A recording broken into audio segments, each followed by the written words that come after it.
that this person is, who you're inquiring about, I hope that you can take whatever comes in your reading and just really take some time to absorb and think about this, because I really do feel, even as I'm looking at your cards, my friend, that this cycle with this person is done. So this is a cycle of where, now I'll kind of put this into numbers. This year, we are in the year of the 9. And the year of the 9, and 9 in numerology really is where we're going to start seeing, everything that we have went through the last 8 years. Now, I know you guys have been together 11, but if you take the last 8 years, and now we're going to take everything we learned from the last 8 years, good, bad, and different, the lessons, whatever may be. And now we're going to really apply all of that into this year. And a big part of that is cutting old ties, breaking old cycles. We're going to really see this as a year of keeping ourselves grounded, not making any kind of rash decisions or making any decisions based on our feelings, emotions. It's all about how we're going to react and respond to things. So, as I'm looking at this year for you, my friend, a big part of your year of the 9 is stepping outside of that fear of, am I going to find somebody? The fear of, am I missing my opportunity with my person? Was this person the right person, or am I, reaching for whatever may be? So, as I'm kind of looking at a few things for you, my friend, this cycle, very much, I feel, I'll tell you. So tell me, I'm kind of looking at a couple of things. I'm going to pause for a moment, but if I take you back about 4 weeks ago, so let's say a month ago, maybe the beginning of this month, maybe a little end of December, I just feel there was definitely a shift in his behavior, his energy. Does that make sense about the timing? Yes. Okay. It feels that even that time is really he's got a lot going on in his world. I'll tell you that, my friend. There's so much. You do. There is so much. Yeah. I mean, I can't even wrap my head around all this. So I get it. And I get why I'm telling you that it's time to end this cycle, because you're about to, really start and embark on this whole new you, and this, this clean slate you, this, fresh you. And what's going to happen is, if this person continues to be a part of your life, it's going to muddy those waters to where you will end up giving up so much of your happiness and your purpose of what this year is about. And I don't want to see you do that. Does that make sense? Yeah, but we're not together. We're like I said, his sister told me he was talking about marrying the new girl. Well, the new girl, supposedly the main girl that he's with. And yeah. I just want to know if it's like that's something he really wants to do, or it's like his mind is not in the right place. Yeah. No, and I get that. And I feel like that there's such a feeling of so much of, and I think this is why I'm bringing this into, of where I know you care about this person without a doubt, and in many ways. And so to kind of answer that part of your question, I feel that he is serious and ready to make that next move with this next person. but he is also feeling that you are holding on to some hope, some, of even the worry. I feel he cares a lot about what you think. And I think that's really why I'm saying I don't want for this year for you to feel like you have to take on all of this as well, and relieve him or cut that tie so he can make this decision of, yes, I'm going to do this. And regardless, I feel as this year is going to happen, you stepping back and just observing. And when maybe, he comes and says, hey, I really want to take the next step. What do you think? He really takes your opinion or your advice into consideration, which I love that. But I also don't want to feel like he puts all of his 100% decision into that, if that makes sense. And that's where I want you to. I made a promise to myself today that if he comes to me with it, I'm going to give him my blessing. Sure. Yeah. And no, I love that. I love that you give him 100%. So, if he, as I see him coming into this year, starting this new, part of his life, then, giving your blessing. But I also feel he knows you pretty well, my friend, and knows when you may be holding back. So honesty is good too, but and he'll know. He knows you pretty dang well. I feel like, he knows when you are maybe, not 100% on board. But I just, I want you to know too that there is a feeling of some connection between the two of you that I feel he's still really holding on to that may affect the decision for him in the future. So just keep that in mind, as this year starts, especially with you and new beginnings for new relationships for you too. Has he talked about April as being a significant date or time, or is this a birthday? My birthday is in April. Oh, perfect. Okay, beautiful. There's some pretty amazing changes coming for you in April. So this could even be a time where both of you are going to see some new changes.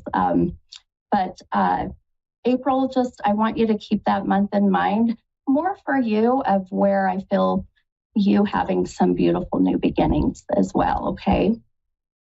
Mm-hmm. Okay.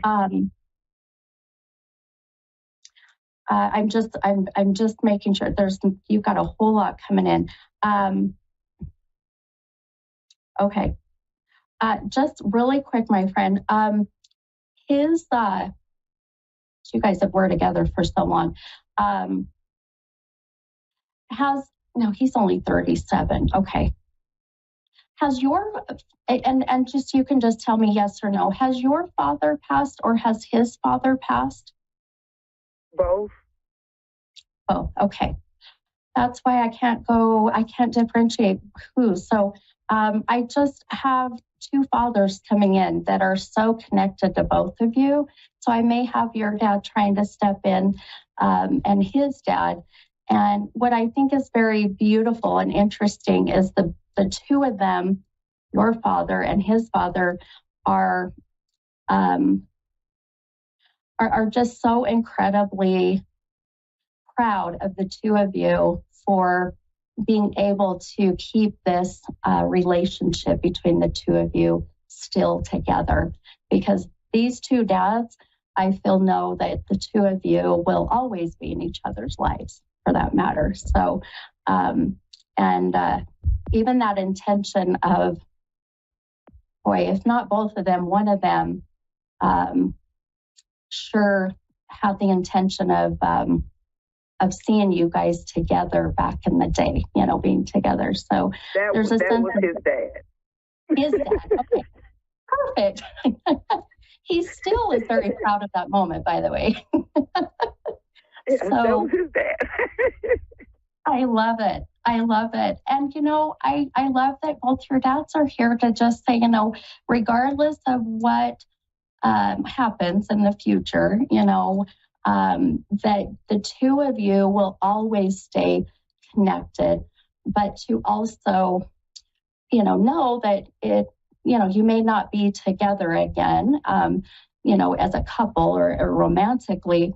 But if there's any fear or worry that even when he finds somebody and gets married and moves on, or you or whoever may be, that even that decision will never cause the two of you to not be in each other's lives. Does that make sense? All right, it does. Which I honestly feel like he's the type. We've been split up for 5 years, and he's never seen me with another man. One time, and he showed off, even though he was with someone else. It was bad. Yeah, exactly. Well, I can't believe my show's already wrapping up, and I got 30 seconds. So I hope that gave you some guidance and some comfort, knowing both dads are supporting both of you. Okay. Okay. Thank you so much. You really helped. All right, and you're welcome. Have a beautiful night. Bye-bye. All right, you guys, gosh, that went by so fast, and I wished I could have took 2 callers, but things happen. So I will see you guys next week. Love you much. Bye, everybody.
A1R Psychic Radio, Earth's #1 psychic radio network, and watching Moonstruck TV, enlightening television.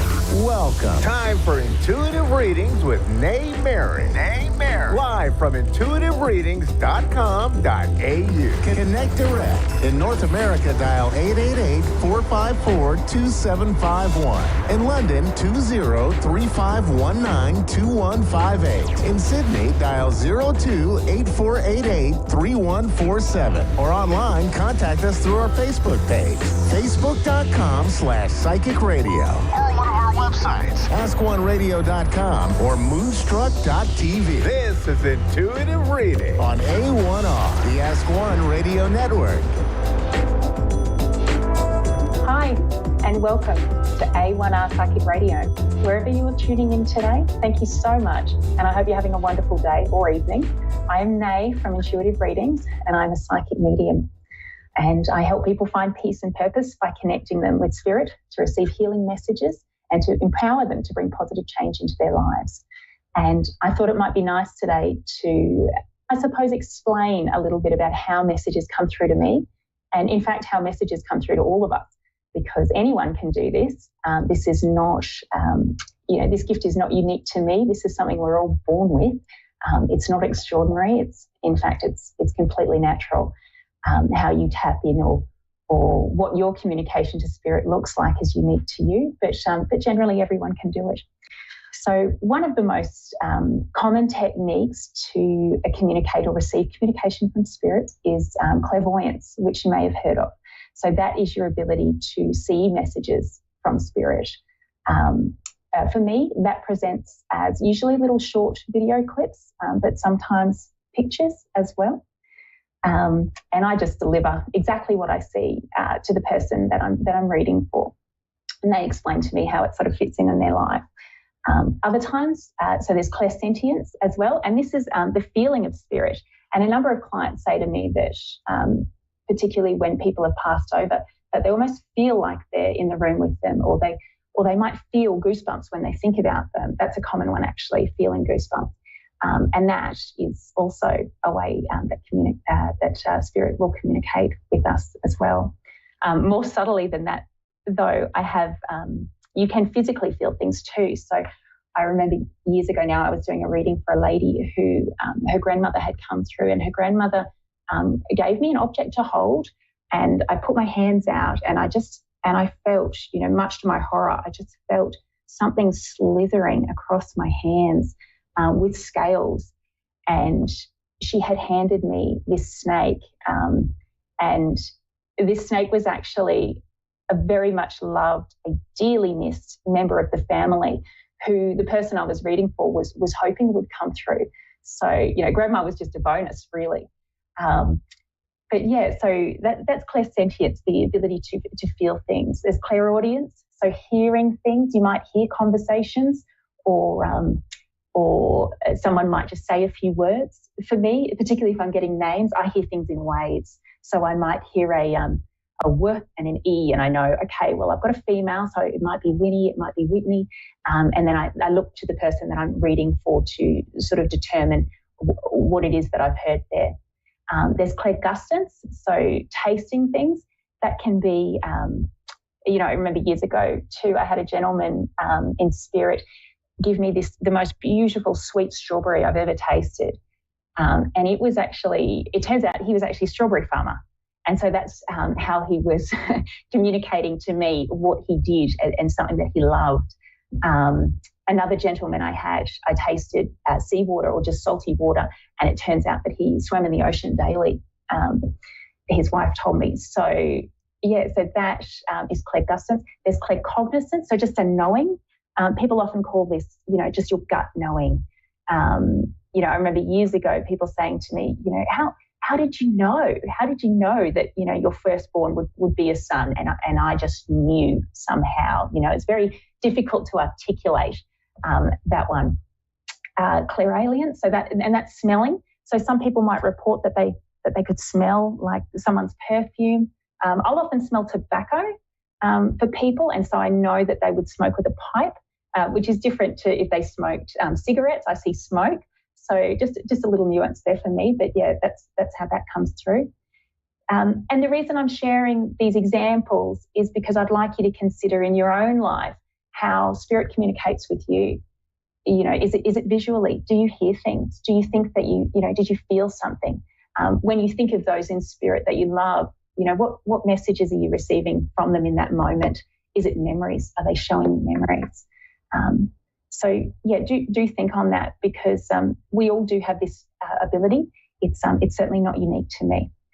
So I know someone has been waiting very patiently on the line. We have Gail in Kentucky, Hello. USA. How are you going, Gail? I'm doing great. Thank you. And what can I do for you today? Well, are you a medium? Yeah, that's correct. You're live. Okay. Are you a medium? I am, yes. Okay. I have several that I've lost that were very close to me, so I was wondering if any of them would come through, any spirits. Yeah, absolutely. Just give me a moment to connect in.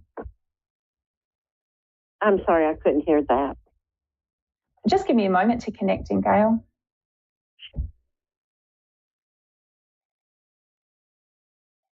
Okay. And I do feel as though there's a gentleman's energy that comes in through for you, Gail, and I feel as though this might be a spouse. Is your spouse in spirit? Well, we were engaged. He's in spirit. Okay, because this gentleman is stepping through.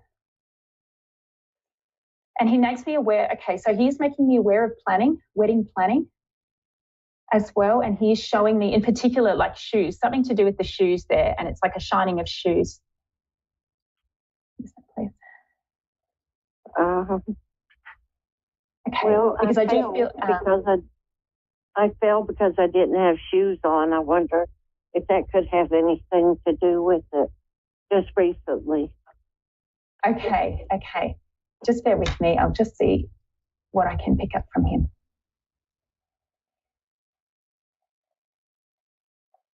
Okay, he's making me aware of, as well, when I ask about what he did in this life, he is making me aware of a big, I don't feel as though it kind of looks like a factory to me, working somewhere industrially. And he's showing me that's how we met. Okay, in the workplace. Okay. So he is making me aware of that. And bringing up the relationship between you and his parents as well, particularly his mother. Well, they lived in a different state, so it wasn't great or anything, but we did go and stay with them for a little while. Because he is making me aware that she's very fond of you. Oh, well, good. I didn't know. And it was almost for him, it was almost as though that was a really important part of for him to receive that confirmation, because he was crazy for you, and to receive that sort of acceptance from his family was really important to him. So making me aware of that. What is this, please? Okay, in terms of messages, because he is making me aware of relationships that you've had since then as well. They haven't been good. He's making me aware of those, and it's almost as though there is a confidence level there, or a lacking of confidence. It's almost as though he's saying, I'll just explain this how he's delivering it to me. It's almost as though there's an expectation, or I don't feel sort of deserving of something, and that's why it's been really difficult to find sort of my pot of gold in this space. So I do want to ask what it is that you can do to sort of unblock here.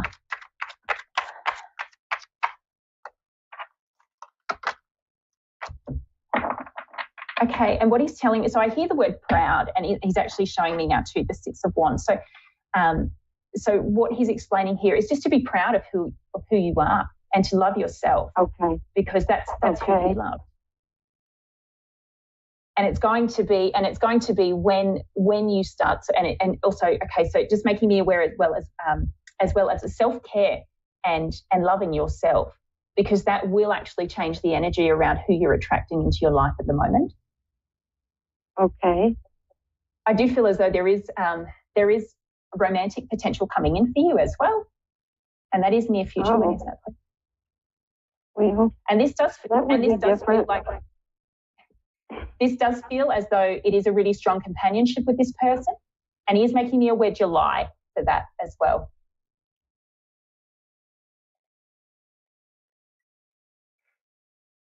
I feel as though this person does come in companionship, so as a friend at the beginning, but there is potential for romance there as well.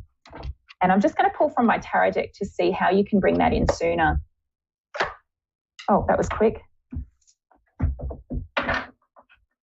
Okay, and they're actually showing me, so I'm getting the Six of Pentacles here, which is like the giving card for me. And I do feel as though this person you meet in, it's almost like a benevolent setting where you're both like either volunteering or doing something for the community. It's a meeting of someone whose values are aligned. And by doing these things, and he's saying community as well. So it is someone that you don't currently know, that you meet out and about doing things for the community. And being involved in something where, so I don't know if you have anything planned where you're going to be a part of a group of people where you're sort of giving things out or meeting new people, but it is that is the setting that he's explaining to me. It's like the two of you are, donate your time to do something, and that's how this meeting happens, or how you can accelerate the meeting. Okay. Is there anything else that you'd like me to ask? Oh, actually, I do get the letter R comes up for him as well. Was that one of his initials? The letter R? That's right, R for Romeo. Okay. That might be someone, if that's not his initial, that might be the gentleman that comes in for you, okay? So the letter R, so perhaps just park that and hold on to it, okay? All right. Is there anything else you'd like me to ask him while I have him here? Has he seen Shauna? Beg your pardon? Has he seen Shauna? He's seen Shauna. This comes through as a bit of a sisterly energy as well. Is this a sister of yours or a very close friend? Oh, that was my daughter, and he knew her here. Okay. Because I do feel as though he is there with another female as well. But she's sort of in her, she feels a bit older, like in her 20s or so. That's how he's presenting her to me. Okay. And he's showing me hands holding as well. So it's almost like in my care, okay? So they are there together in spirit. And all of our loved ones are in spirit together looking over us. So nothing to query there. Well, thank you so much, Gail, for your call today. Unfortunately, that concludes my reading today and the show. But there are several other wonderful light workers coming up. So please stay tuned, and thank you so much for connecting in today.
Psychic Radio Network and watching Moonstruck TV and Lightning Television. Welcome. Time for Zodiac Zone with Melissa Markham. Live from mmastrovibes.com. Connect direct. In North America, dial 888-454-2751. In London, 20-3519-2158. In Sydney, dial 02-8488-3147. Or online, contact us through our Facebook page, facebook.com/Psychic Radio. Or one of our websites, askoneradio.com or moonstruck.tv. This is Zodiac Zone on A1R, the Ask One Radio Network. Hi, everyone. Welcome to Zodiac Zone. First, happy 2025. I'm a little late, but it is a new year and we have a lot of new things going on this year. I try to, at the beginning of my show, talk about what's going on this week. What I looked for this week are two things. First, I want to talk about the moon is going into Virgo. And typically how it works is a moon stays in a zodiac sign about 2.5 days. So what does that mean, the moon in Virgo? Main thing with Virgo is watch your overthinking things for the next couple days. Could be some self-criticism. And you really kind of think Virgo's also the sign of health and wellness. So I know a lot of people are doing, after the new year, they have their, New Year's goals, and you see a lot of new people if you're an exercise person and you're in the gym. But maybe this is really a time to really look and decide, okay, these are realistic goals. Here's what I need to focus on for myself, and put together an exercise plan that really works for you and something that you're going to stick to, rather than, by March, I tried that and it's not working out for me. So, and for the next couple of days, it's a really good time to be productive. I think all of us are guilty of making all of these, plans for the new year, and then we just kind of don't follow through. So this is a time to really look at all of this and say, okay, this is what I need to do. And here are some realistic goals about my health and healing. And, this is what I want to do. So I think it's a really good time to do some of these things. So those are some of the things that I wanted to point out. I also wanted to talk about something that's going on this weekend. And I'm reading here, I'm looking at my daily planetary guide. By the way, I do recommend for the astrology enthusiast to get the 2025 Llewellyn's Daily Astrology Guide. I can't speak tonight. Because it lists all the transits, it lists everything that's going on in the sky for this year. So I do recommend that. We're going to have the moon oppose Neptune on the 18th this Saturday. I feel like now might not be the time to have those emotional discussions or things that are really kind of, inside of you, because it might not be a really good time to have those deep talks. Maybe wait on that, but you could feel kind of confused, kind of like, it's not anything with the moon, and especially with Neptune, could feel a little bit challenging, and emotional. So if you're feeling that on Saturday, know that it is going on astrologically and it's not you. So wanted to get to the next part. This is 15 minutes of astrology. Wanted to do a reading. So I have Anthony. Is Anthony there? Yeah. Hello. How are you tonight, Anthony? Hello. I'm good. How are you? I'm doing great. So I am an evolutionary vibrational astrologer, And what I like to look at is really what your soul purpose is. Why are you here? What are some of the wounds that are holding you back from really doing, living your best life? And that's not saying that you're not living your best life now, but just it could be confirming maybe something inside that is, that's what I tell my clients. I'm just confirming what you already know about yourself. So we can do a little chart reading. Put on my glasses here. Anthony. Okay. What's your birthday? Day, month, year? Okay, the day is the 19th. I'm sorry? The day is the 19th. The 19th, Of May. May 19th? Yeah, 1971. 1971. Okay. Yeah, sorry about that. Just wanted to fix this. Okay, and the time? 1 minute past midnight.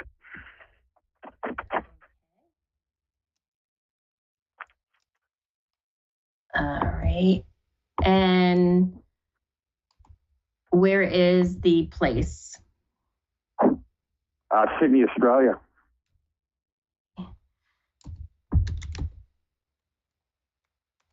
Place called Annandale. Okay, let me see. Australia. How do you spell Sydney? I'm sorry.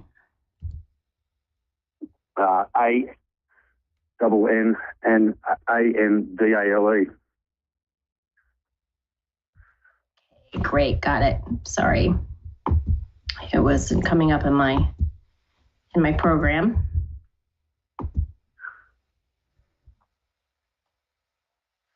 Okay, so I'm going to talk about what is referred to as the lunar nodes, and these are elliptical points in the sky.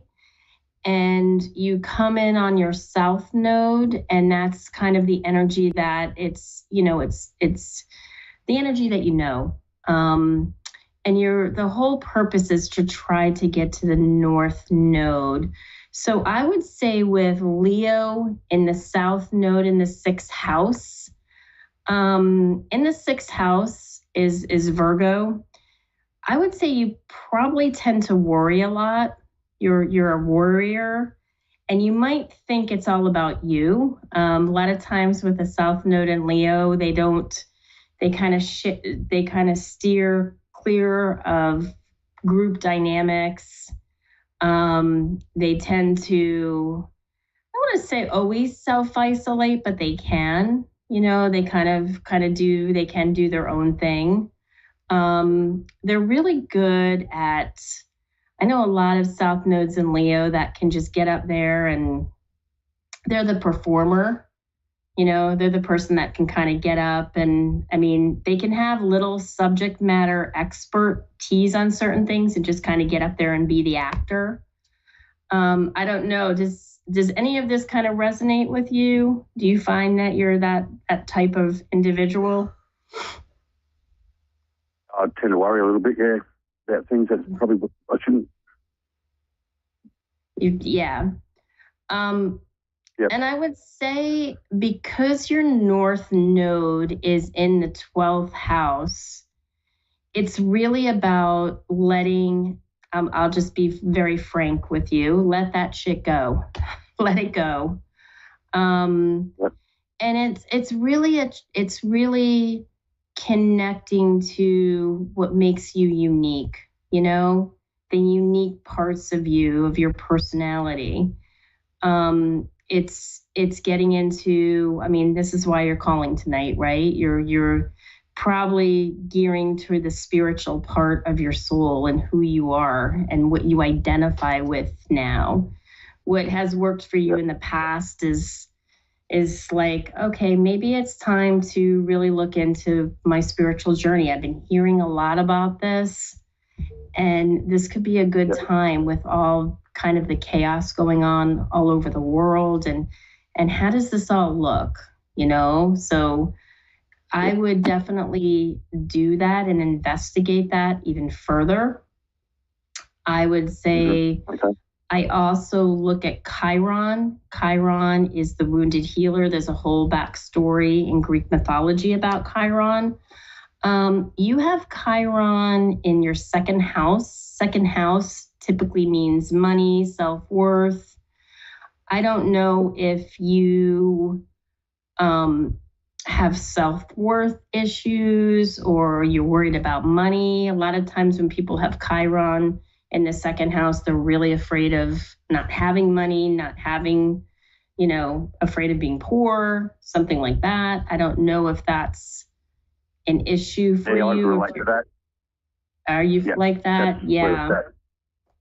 And that's where some of this spiritual work comes in, knowing that there's more to life than what we just see and experience in this third dimensional reality.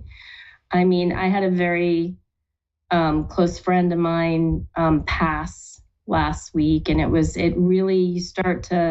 she was only 53 years old, and it's like you start to look at the world from a different perspective. Those material resources, those things that we think are so important are really not important. I mean, obviously we need money to be on this planet and to coexist, but it's really about what is our own self-worth? Who are we? And I think it's really getting into the deeper input of who you are and, looking to really the spiritual side of your reality and not getting so caught up in all the things that you can't control and being worried about it, and also, like I said, embracing the unique part of your soul, of who you are, and looking at everything from, I tell my clients all the time, if we're human in every occurrence in existence, and that's the only way we look at things, we're always going to be disappointed. If we look at everything from a spiritual way and what the soul contract is, and, there's more to all of that. Does this all resonate with you, Anthony? Yeah, it's resonating, yeah. Yep. Yeah, and I'd invite you, take a look at my website, mmastroVibes.com. I do more in-depth readings. I do business readings. I teach classes. I do all of that stuff. And thank you so much for getting a mini reading tonight. And I wish you a successful 2025. Yeah. So that, my gosh, doesn't 15 minutes go by like that? It's crazy, right? So next week, I'll be talking about the transits of next week, and I will be giving another mini reading. And I wish you all a great weekend and happy 2025, like I said.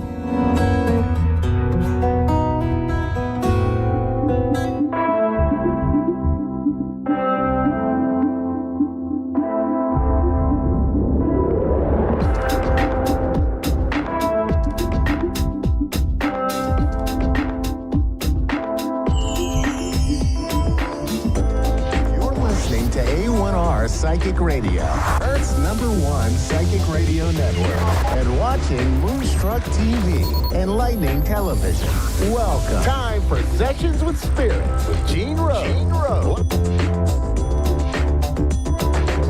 By Gene Rose. Connect direct. In North America, dial 888-454-2751. In London, 20-3519-2158. In Sydney, dial 02-8488-3147. Or online, contact us through our Facebook page, facebook.com/psychic radio. Or one of our websites, askoneradio.com or moonstruck.tv. This is Sessions with Spirit on A1R, the Ask One Radio Network. Good evening, everyone. My name is Gene Rose, and I am the host for Sessions with Spirit.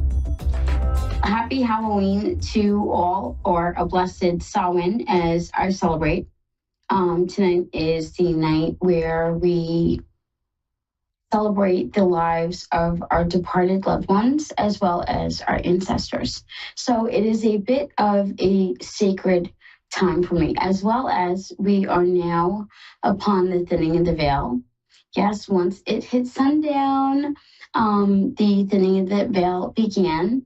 In fact, I already knocked out my first thinning of the veil mediumship session, and it went beautifully. So I can already tell that we are off to a fantastic start. Guys, before we jump into readings, I pulled a card for everyone for tonight. Like I said, today is very special. It is also a secret holiday for me. So yeah, we have a lot of things in the works tonight. We are doing live callers. I'm going to be talking about the thinning in the veil sessions, as well as some other fabulous things. But first, like I said, let's get to the card. So the card I pulled was ritual, okay? And ritual is, can you feel them? Wild creatures linked by the very blood you will spill into your craft. A ritual of dedication to self and those who gaze. Hold fire, but whose whispers carry you softly through the unknown. Now, what does that mean? When we break the card down, it is going to basically be that reminder to feel spirit, to feel the universe, that energy. Whether you call it source or God or goddess, it does not matter. What is important is that you take that special time to connect to that power. That's what I think gets us through, not just tonight, but every day. Having that connection, having that understanding even, that's going to be important as well. So guys, I wish you all a beautiful evening tonight. I really do. Like I said, I'm going to be doing appointments the rest of the night after I get done with the show. So I'm very excited. First up, we have Lana. Hi, Lana. You are in Ohio like me. How nice. Hi, how are you? Good. How are you doing? I'm sitting here enjoying my Samhain. Bye Bye on Fire. I'm doing pretty good. I'm so glad to hear that. What would you like a reading on tonight? I would like to know if there's anybody with me. Who's the male figure, love? Pardon me? The male?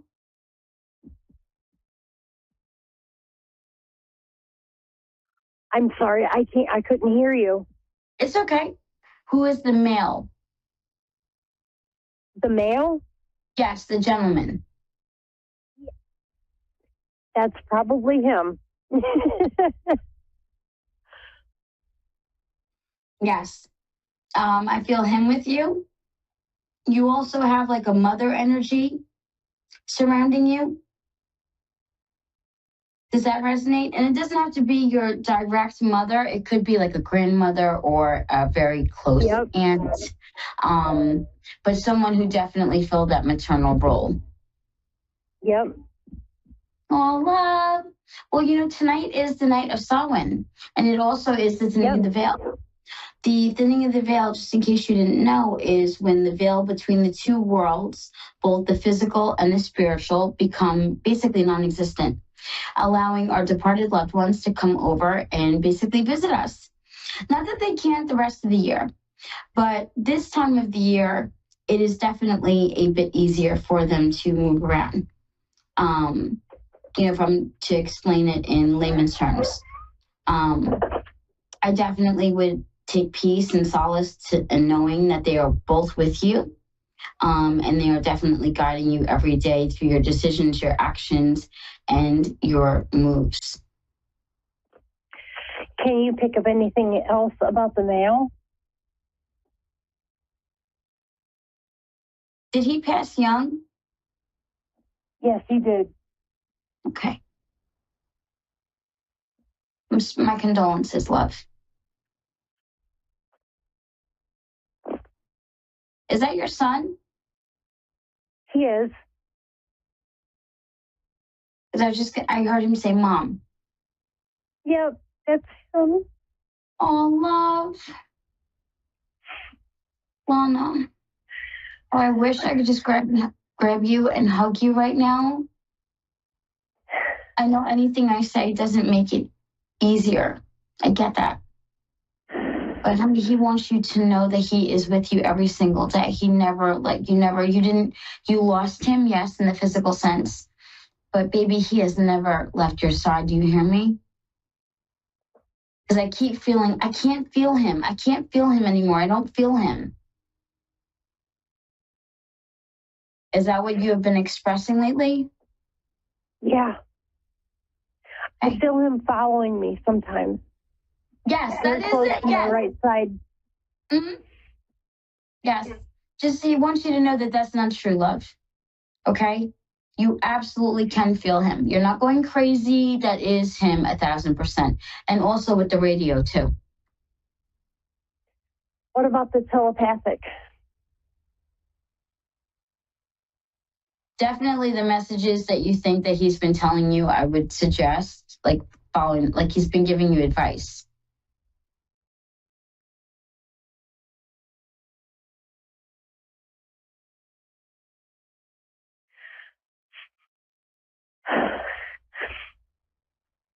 He says, stay, Mom. Stay, Mom? Does that make sense? Stay. He says, stay. Does that make sense to you? It does. There's many times I wanted to go be with him. I know, love. I know. What goes out to you? And I battle with that. I battle with that. On a daily basis. Lana. Yeah. He does not want you to live that way. That's not living.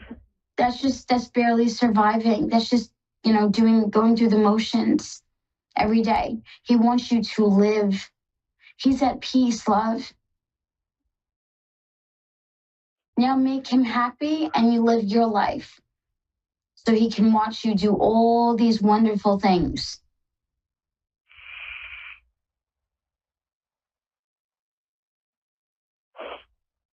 Just gets hard, I know.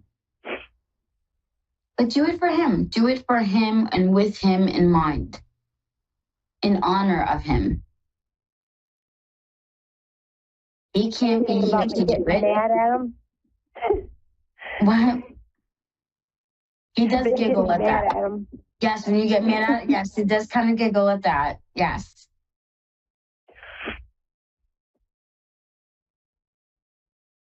He's with you, love. But it's good to know. Well, I'm glad that I been can 2 years since I've lost him. Oh, Lana. Like I said before, my deepest condolences.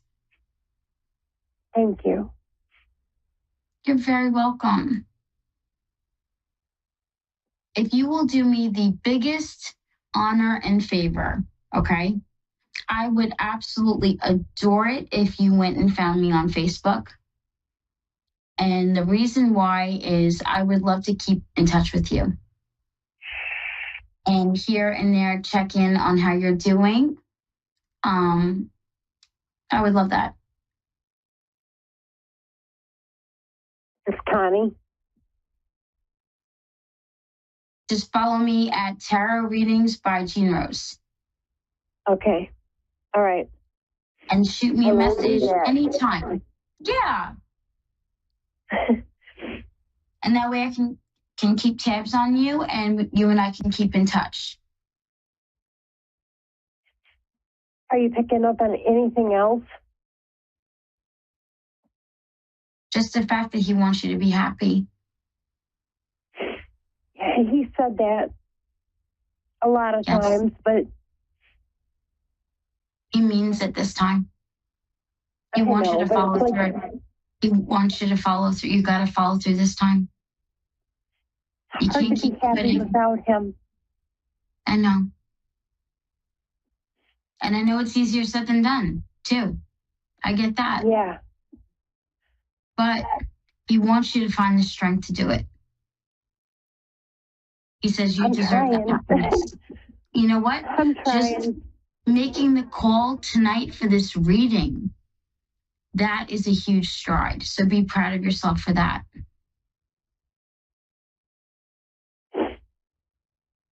That way you were able to receive this message. Yeah.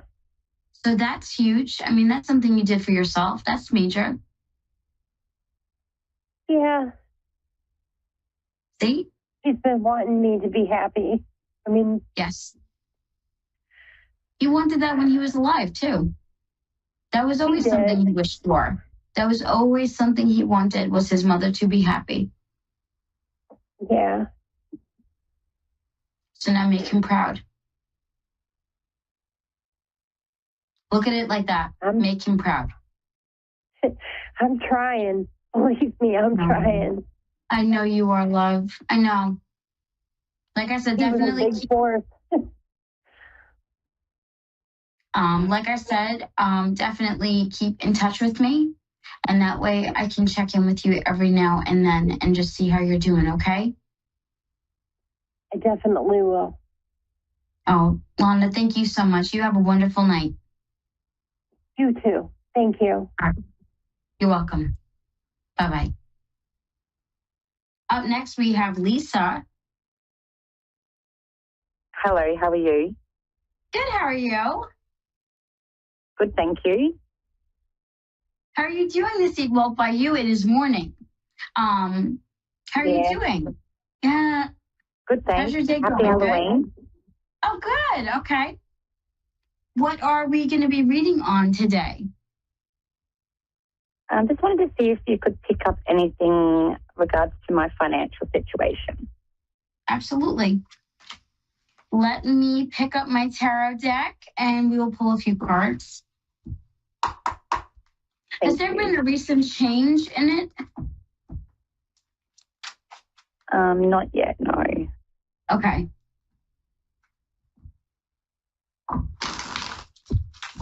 What was the reshuffling or reorganizing? Like moving things around? I don't know if you just did the budget.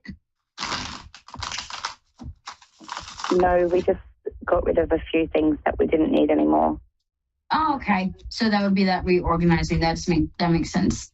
All right, love. So your first card is the Knight of Cups. That card fell reversed. Good news is that stress is going to be finally leaving the situation. I feel like you've been sort of in a pressure cooker for a while. I mean, that would make sense when you kind of think about things, especially with the card being the Knight from the Cup suit. Knights represent chaotic energy. Cups are going to signify our emotions. When you have that card in particular, that is going to signify or represent chaotic energy. Your second card was the Death card. Now, I know I say that card and people automatically assume that I'm talking about a physical passing. I am not. In fact, it is unethical to read on that. What it instead represents is the ending of one chapter and the beautiful new beginning of the next. So as you are wondering about your finances, those hardships, those challenges, those soon are to be all in the past. Here and moving forward, it is going to be much easier. In fact, the next card was the King of Swords. That's going to signify success. It's all about being logical. You can always find money if you go through your budget. You can always find things to trim out, as you just said you did when I said the reorganizing or the reshuffling of things. You know, I think things are definitely going to get better. Next card was the King of Pentacles. Pentacles is going to be the money suit. I pulled one more card, and it was the Seven of Wands. That is going to represent a hard-fought victory. So I think you're definitely moving in a direction to where things are not only going to get better, but also a lot easier. Okay. Does that answer your question? Yes, it does. Oh, I'm so glad to hear that. Good, Lisa. I'm so glad. You have a wonderful night, love. You too. Thank you very much. You're very welcome. Bye-bye.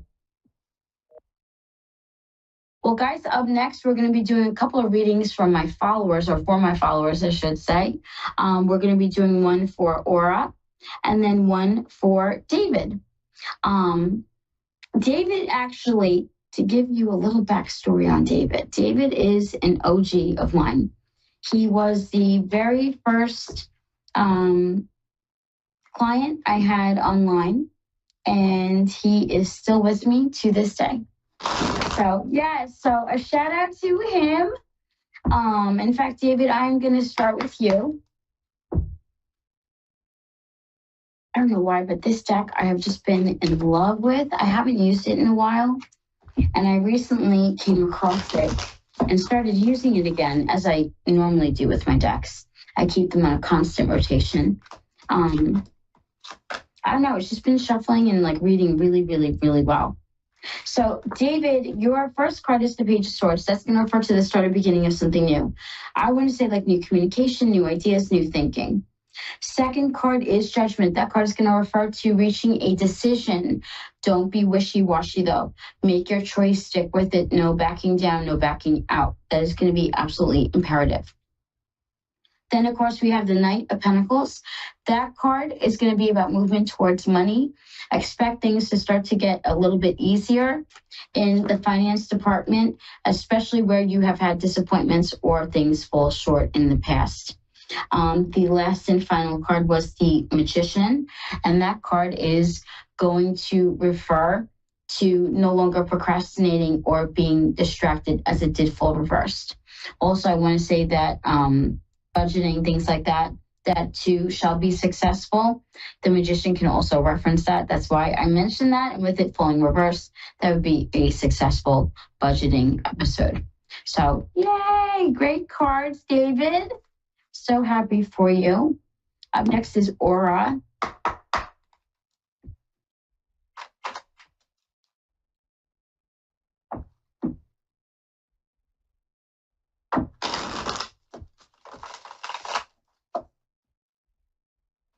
Aura is one of my wonderful friends from the Caribbean.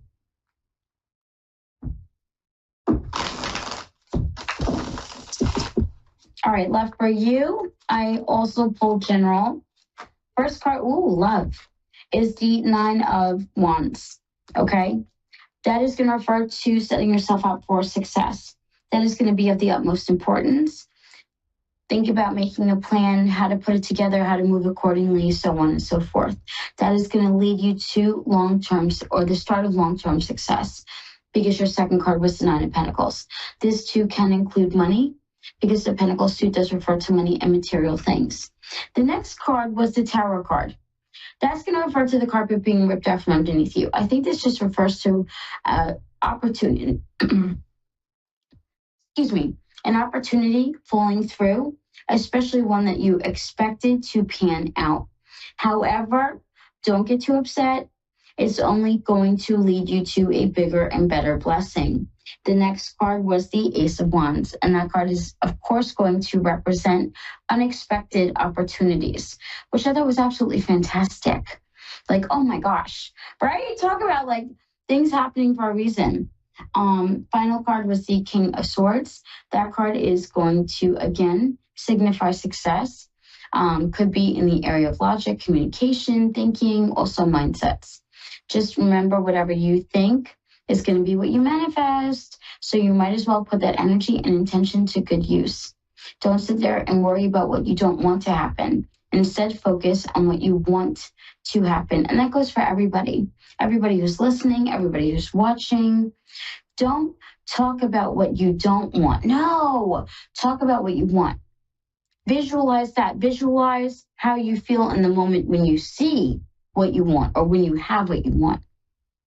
Be in those emotions. That's the key to proper manifestation, or manifesting in, I don't want to just say an intentional way, but really in a more powerful way. You know, if you want to get the most bang for your buck, so to speak, like I always tell my clients, my Siggies, my followers, my lovelies, always focus on it. And even if it's that 11th hour, do not give up. Do not give up. Still stay focused on that prize and it coming forth. Love, I think you had a beautiful reading. like I said, definitely watch what you set your sights on, especially in regards to mindset and thinking. And I think once you stay on the positive side of things, you will definitely see that in your day-to-day life. Tonight I told a client, or suggested it to her. I said I would check back in 8 days. But I gave her a little homework, and I told her to write out 3 things that she is grateful for in the morning and in the evening. And that way, she will then be starting her day and ending her day and being in the state of gratitude. That can be extremely important because, again, gratitude too can help us with manifesting things that we want and need in our life, things that we desire. That lack mentality, that lack mindset is not something that the universe wants us to have or to even be in. So tonight, especially, I definitely want you to sort of sit and think of things that you want to manifest in your own life. I know tonight is a night of thinking and reminiscing of the past and our loved ones, but you can make it a little bit about yourself as well. Think about things that you want to bring in. Tomorrow we will officially have only 2 months left to 2024. And then we'll be welcoming in a new year, which still blows my mind. Oh my gosh. Speaking of which, I am going to be offering the Stiggies, our tarot readings by Jean Rose presents the Stiggies 12 Days of Christmas. That is going to be a different reading for a total of 12 days ending on Christmas Eve, the 24th. If you are interested, the price is $120 US. If you are interested, you can contact me, especially where you see it below, Tarot Readings by Jean Rose on Facebook, or tarotbyjeanrose@gmail.com. Let me know if you would like in on that fantastic package. I am so excited to be bringing it to you guys this year. You have no idea. Also, my subscribers over on TikTok will be receiving a rendition of the Stiggies 12 Days of Christmas for themselves, and that will be at no charge. So the sign-up deadline is going to be, I believe, December 6th, if I'm recalling correctly. So definitely make sure you get on my TikTok and you subscribe for Mrs._Stiggy, STIGGI. Guys, if you like my style of reading, I'm available for private appointments. I cannot even begin to express the joy that both mediumship and tarot bring to my heart. Not only is it a gift to be able to do this, but honestly, when you see and feel the peace that you bring to someone's life, when you touch it, it is so humbling and so incredible. So thank you for being with me to witness these readings. For me, it's just been phenomenal. It truly has. Like I said, feel free to message me at tarotbyjeanrose@gmail.com. Also, you can find me over at Facebook at Tarot Readings by Jean Rose. I offer full in-depth readings for both mediumship and tarot. So no matter what your needs are, definitely don't hesitate to contact me. We can discuss them, create maybe even a tailored package to suit your specific needs. Guys, I hope you have a wonderful rest of your week. Enjoy your Halloween, blessed Samhain, and enjoy your weekend. Like I said, don't forget, follow me on Instagram too. I'll see you guys.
sacred role, standing firm where others fall.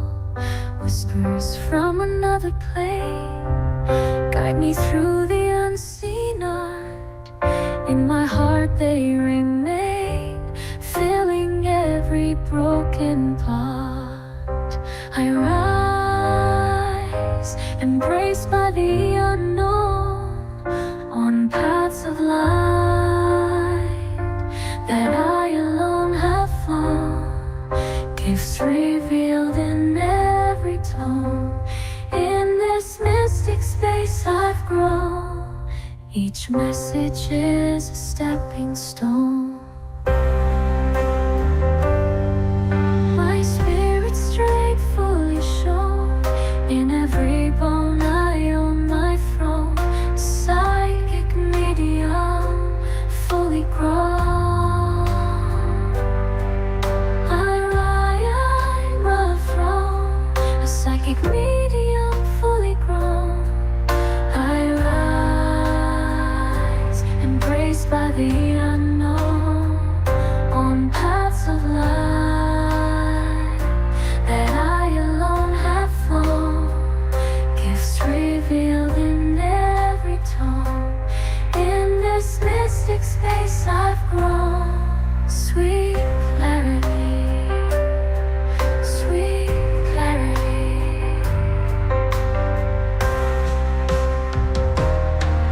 With every reading my power affirmed, beyond the veil where fate is turned. I stand a guide between the worlds. With every reading my power affirmed, beyond the veil where fate is turned.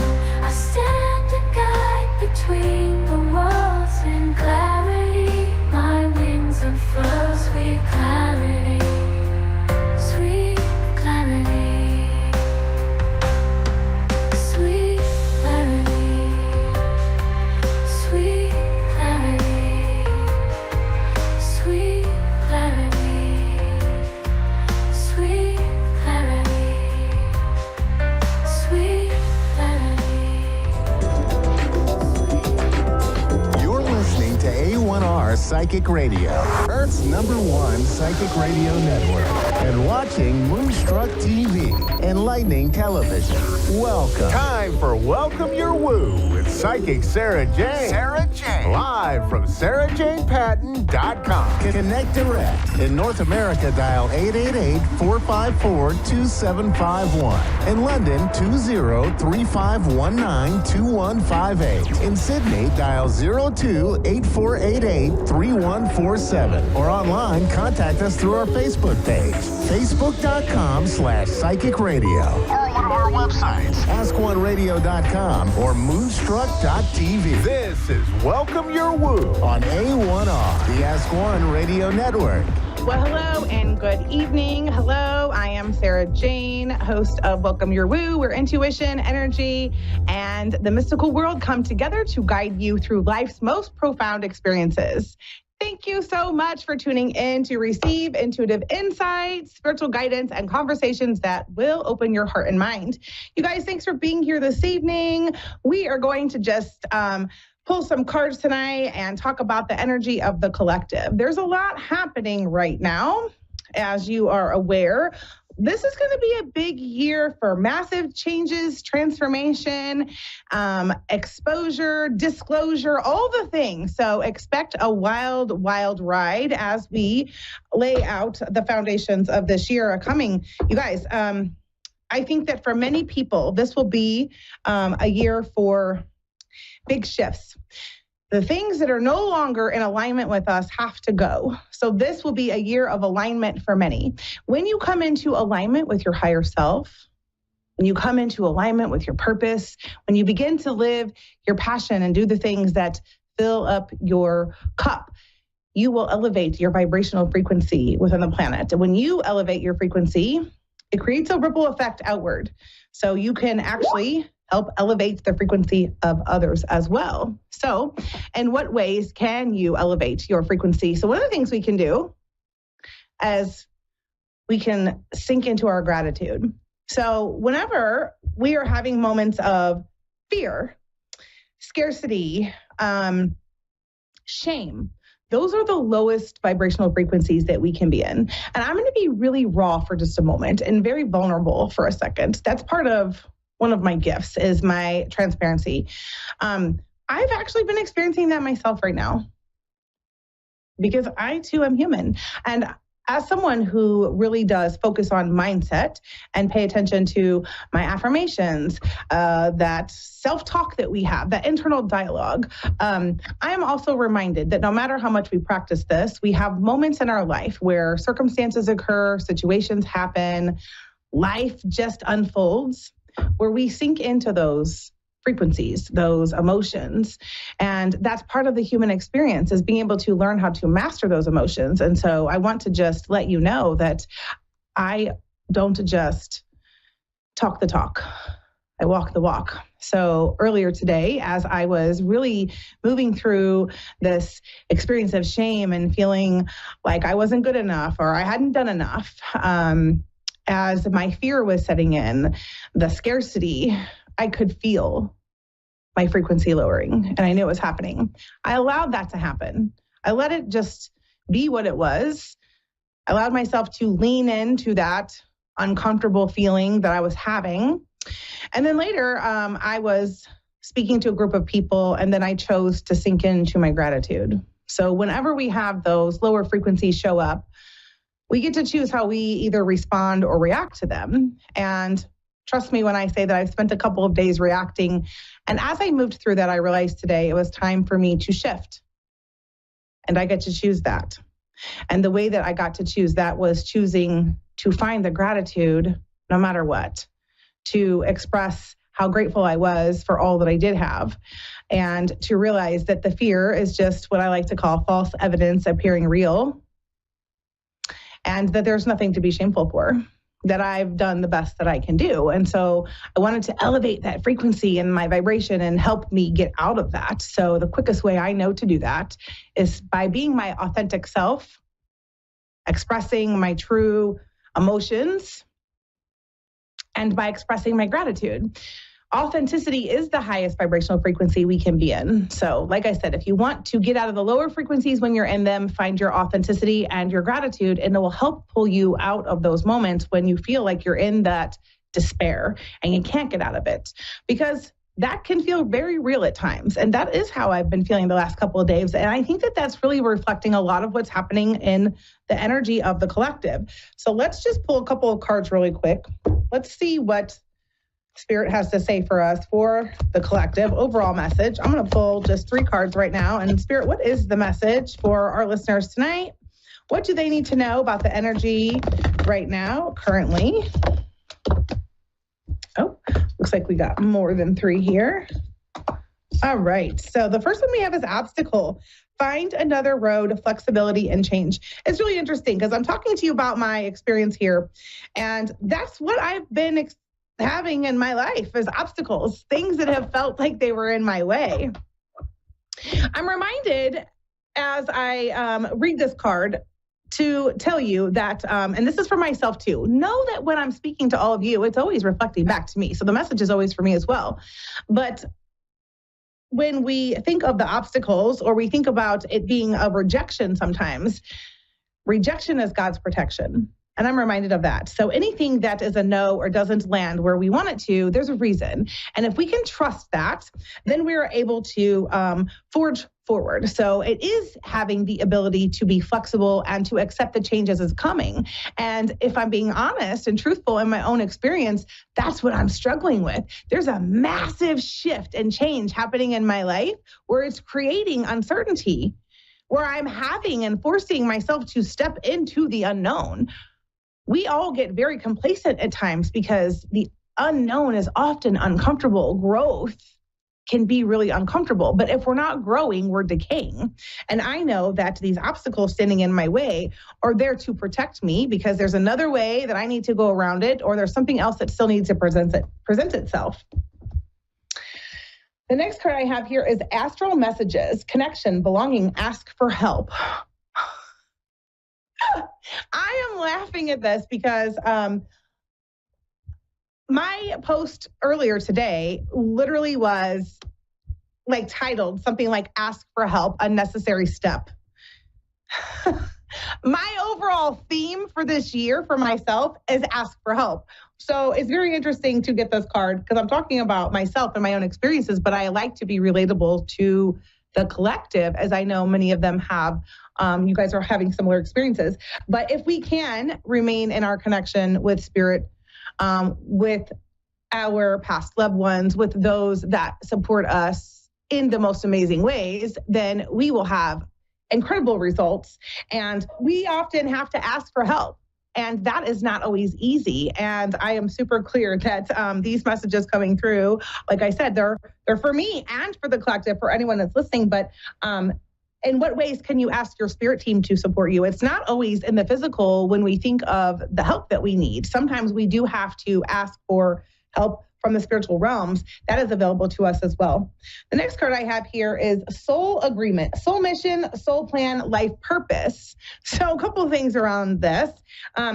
Many of you will be called forward to really fulfill your soul mission and your plan and your life's purpose. If you're not clear on what it is, it may become evident for you this year. I'm super clear in mine. And so it's interesting because when we have those soul agreements, there are some things that must fall into place or must fall away in order for everything to unfold through the divine orchestration that it needs to. And I'm super clear that that's part of what's happening in my own world. And perhaps maybe some of you within the collective are experiencing that as well. But don't be surprised if you're not clear on what your life's purpose is, or you're not clear on what your mission is. That is something that I would expect you to come into your knowing this year. Expect it to fall into place. Also ask. If you're not clear, ask. Like ask your guides, ask your team, ask spirit to bring you a clear knowing of what you are meant to do and what steps to take next. The next card we have, this will close this little reading for the collective out, is boundary stones, negotiations, contracts, and communication. This is really interesting. You guys, boundaries are everything. Boundaries are what keep us safe. Boundaries are what help us communicate clearly our needs, wants, and desires, and how we create less confusion. When we have clear boundaries and clear, concise communication, we are less likely to have disappointment and are more likely to manifest the outcomes and desires that we want. So in what areas do you need to renegotiate certain things, establish tighter boundaries, remembering that no is a full and complete sentence, and also remembering that we don't have to explain things to people.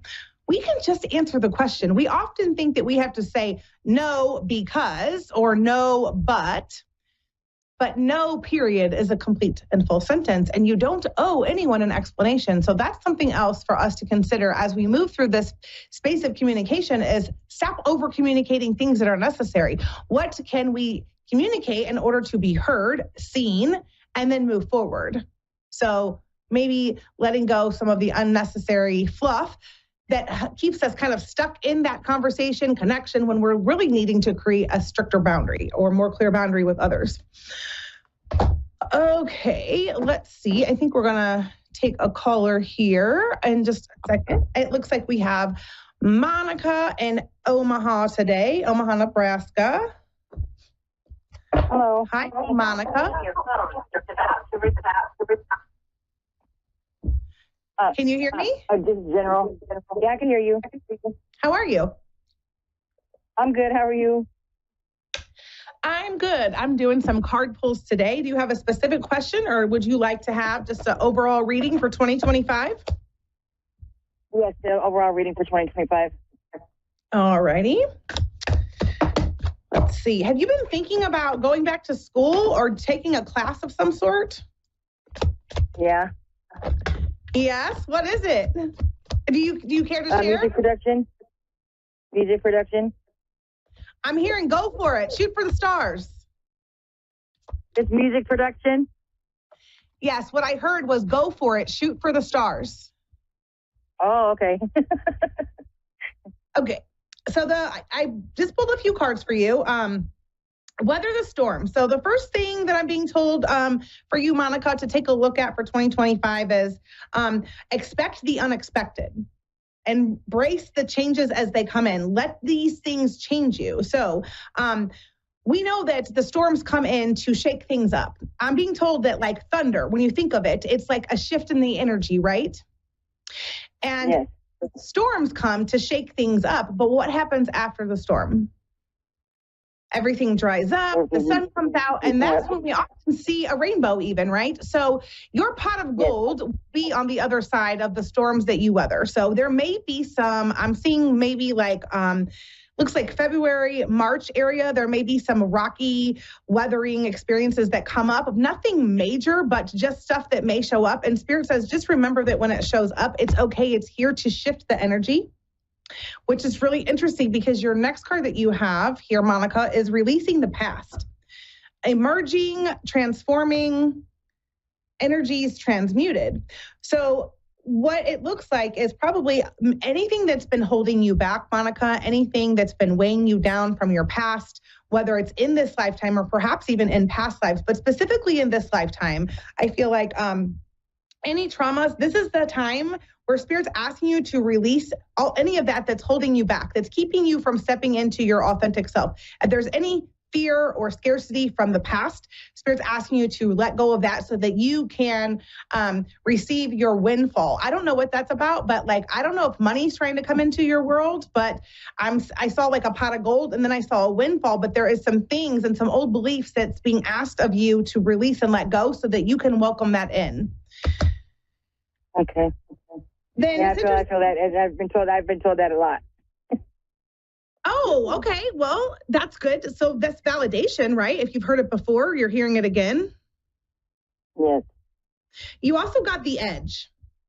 And I really like this card for you because there's actually a double rainbow in this card.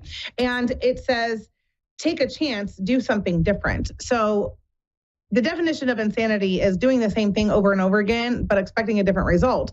So if you can change it up, do something outside of the box, go a different direction, ask somebody different, pick a different color, turn left instead of right, whatever that is. Spirit's asking you to shift.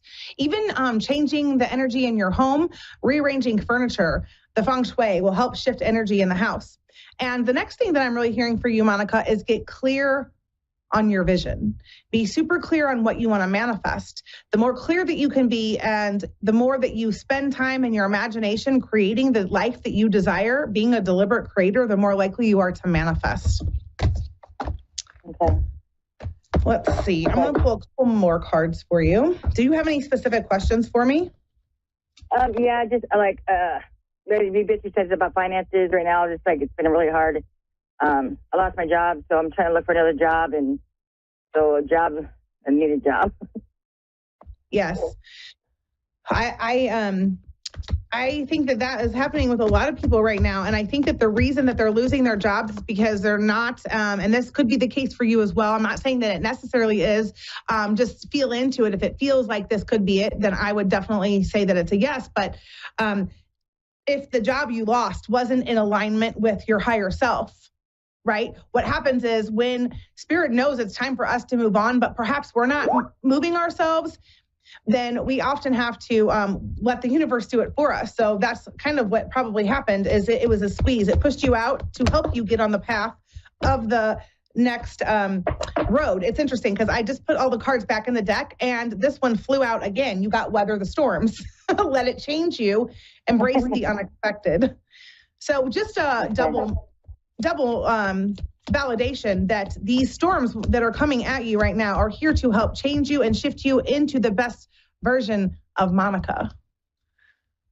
Okay. Let me check just a couple more. Okay. Give me just a second. And then this is a question about this relationship. What's your question? Just about my relationship, how you see that going. Well, my marriage, I guess you could say. They're telling me, okay, this is wild. You got the same other two cards that I pulled. So all three cards, Monica, that I pulled for you, when I went to pull cards again, I pulled them again. You got obstacle, find another road, flexibility and change, soul agreement, soul mission, soul plan, life purpose. As far as the relationship goes, I'm being told that you already know. They're not asking me to give you a specific. They're saying to lean into your heart space and what does your heart tell you to do? If it feels right, then continue on. But if you know that you need to move forward, then move forward. Even if it feels scary, trust me when I say that I understand that that's not the easiest thing to do. But they're not giving me, my guides are not giving me like a specific answer to you. They're just saying, you already know. It's hard. Everybody tells me that, everybody tells me that you know, but it's like you just said, it's hard. I don't know. Yes, I do, and yeah, I do. What it's just different. It's always that answer. I just wanted to answer. But yeah. So I pulled from another deck, and you said you have the High Lord of Gratitude and Service, selflessness, humility, conscious action. That's it right there. Taking conscious action towards the relationship. So just remember that it only takes one person to shift a relationship, and that if you want to shift your relationship, start creating in your mind what you want the relationship to look like. Because what happens a lot of times is we will have the expectation that they will not support us, that they won't show up to do what they said, they won't follow through. And because we have that expectation, we create more of it. But if you can shift your expectation around them and start creating how you want them to show up, see if that shifts at all and changes. Okay. That makes any sense. But really just listen to your heart. Yeah. I'm even hearing the song, that old song. Listen to your heart. I think it's Roxette. Yeah. Maybe go listen to that song. There might be a message in it for you. Because I'm hearing it loud. Okay. All right, Monica. I wish you the best for 2025. Good luck with the job. Good luck with the music production and the relationship. Take care. Thank you. Bye-bye. Okay. Bye for now. All right, up next, we have Kristen in Ipswich, Massachusetts. Hello, Kristen. How are you? I'm good, thanks. How are you? I am fantastic. I am doing some card pulls here for 2025 readings. So I would be happy to pull some cards for you and see what's in store. Or if you have any specific questions, you can feel free to ask me. Let's see what you pull, and then I'll ask questions after, because I do have something that I really am interested in learning more about. Okay. All right. So let's see what the 2025 message is for Kristen. It's something really big. Something really big. Okay. All right.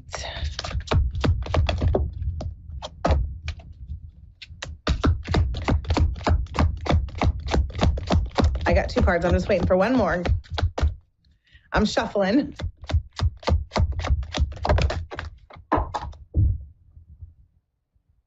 Okay. The first card you have is card number 12, the Eagle King, the big picture, angelic help. So Spirit wants you to be super clear in your vision for 2025. If you want to manifest, I'm being told to tell you to build your vision board, create it with great intention, being clear on what like as specific as you can be about certain things they're telling me. And they're also telling me that you already know what it is that you need to be clear about. That felt kind of vague, but it feels like you know what I'm talking about. Yep. The next card you have is the Sun Dancers, card number 32, joyful activity, celebration of life and abundance. This is like letting me know that all the things are wanting to come into your life. But what Spirit's calling for right now is a sense of wonder, curiosity, playfulness. This comes up a lot for people when they are working to manifest and they are wanting to be in that deliberate creation. Sometimes they forget to have fun, to experience their joy, or to celebrate what they have. So as you're moving through and you're manifesting, if you can sink into that sense of wonder, curiosity, allow the joy and the pleasure to just surround you through the experience, the abundance is sure to be yours. The next card you have, the next card you have is card number 17, Sisters of the Seasons, Cycles of Growth, Natural Law, Divine Order. It does feel like 2025 will be a year for different shifts in your life for sure, as far as growth and relationships. I feel like there will be some big shifts relationship-wise, some people perhaps getting closer to you, new relationships forming that become more aligned, and perhaps some others that are dragging you down perhaps start to dissipate.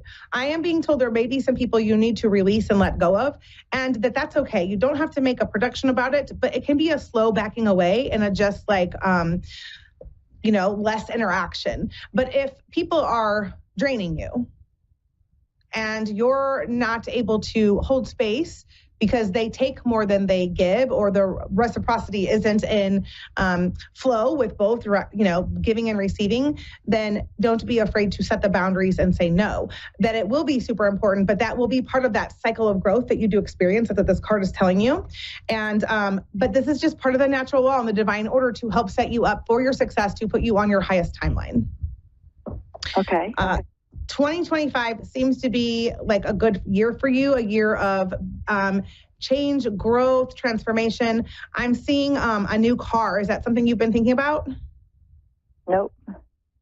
I don't know what the car is about, but from the moment we got on this call, I kept seeing a car around you. So I'm not sure if it's a new car or something's happening with a car, but there's something about a car. And specifically, I was seeing the color red. Okay. I have a red car. You do have a red car? Yes. So I'm seeing your red car. I don't know. There's something about the car. I don't know if you're going to end up getting a new car or changing cars, but there's something about a car. I'm definitely seeing a red car. So I'm glad you're validating that yours is red. Is there anything about a positive health change? Positive health change. I'm going to pull a card. Go ahead. And then I can tell you why.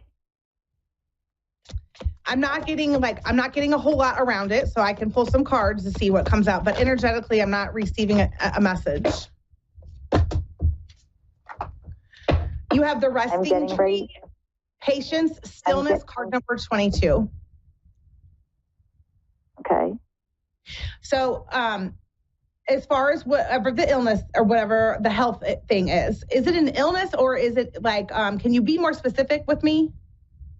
Yes, I'm getting ready to donate a kidney to save a life. I instantly became overwhelmed with emotion and of gratitude. This person that you're donating this kidney to, the amount of gratitude that I'm feeling from them, I'm not sure that they can articulate in words how grateful they are. So I'm not sure where that stands, but I am just feeling the gratitude coming from them. You have the resting tree. So everything is going to be okay is what I'm being told, but you have to really listen to your body, take care of yourself, make sure that you're resting, being patient, stillness. And also they're telling me that when you do this experience, that this could be a time for you to open and expand further into your psychic abilities, because anytime that we go under, that is always an opportunity for things to occur. So you can set an intention before you go into that surgery and set an intention afterwards as well. So that, that can be really personal. The intention that you set for it can be very personal. So I don't want to tell you what to do or not to do with that, but set an intention going into it. I'm hearing that it's going to be fine. And truly, that is quite the gift to be giving. So you think it's going to work? I'm seeing success, and I'm seeing red hearts all around you. They're floating all around you. So I feel like that's a representation that you're surrounded by a lot of guides and love. And I'm hearing the Bob Marley song, every little thing will be all right.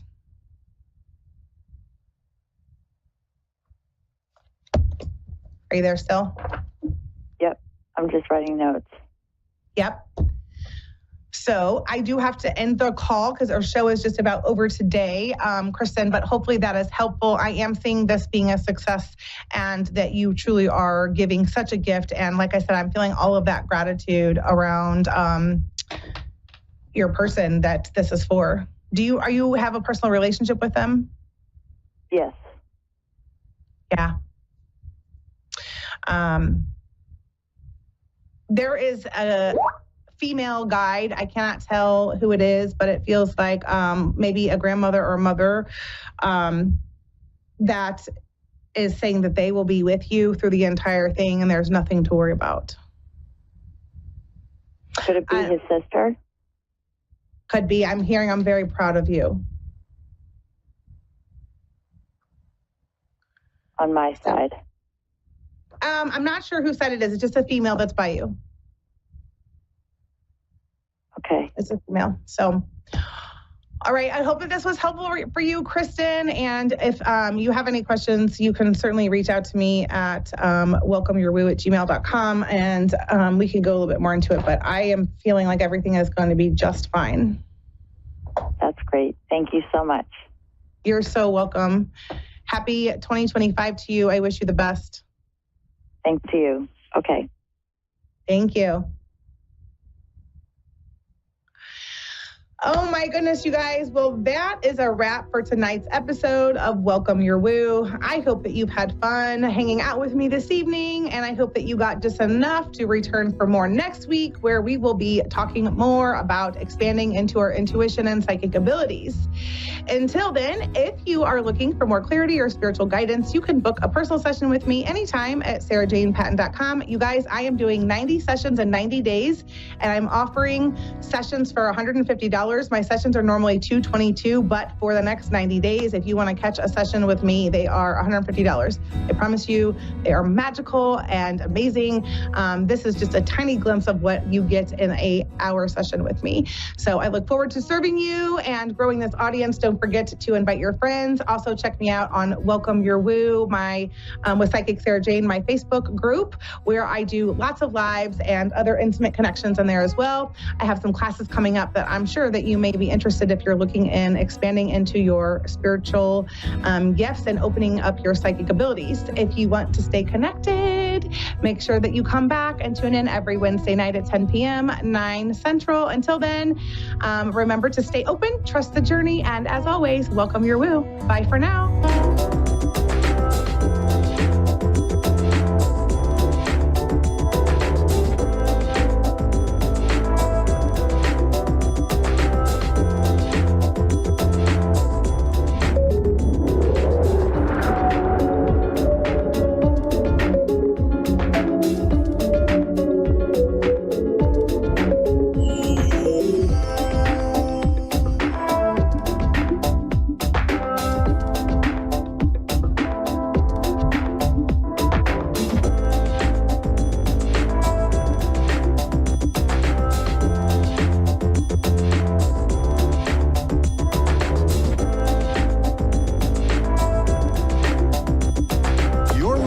A1R Psychic Radio, Earth's #1 psychic radio network, and watching Moonstruck TV, Enlightening Television.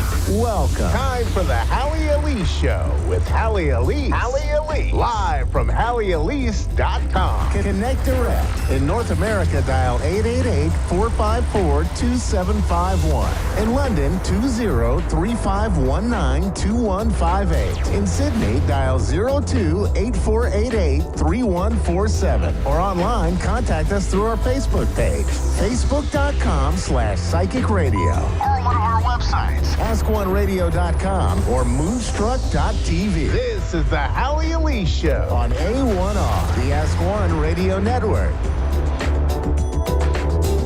Hello, how are you this evening? As always, I am delighted and excited, or excited and delighted, I usually say.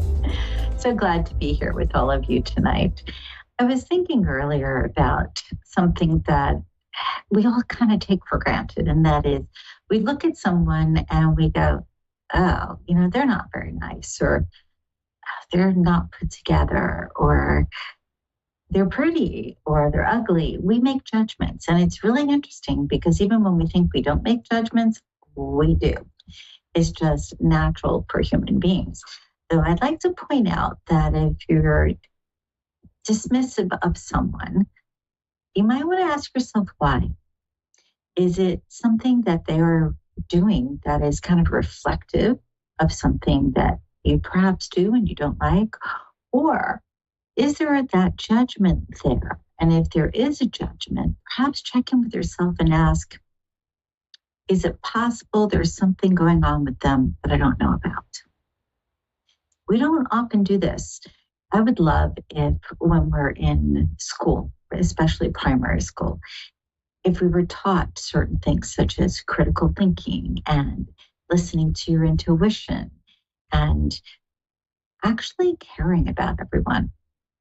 In all the biblical texts, we always hear about how we are supposed to love each other like brother and sister, which I know gets a little precarious if, you're doing something other than just being kind to somebody.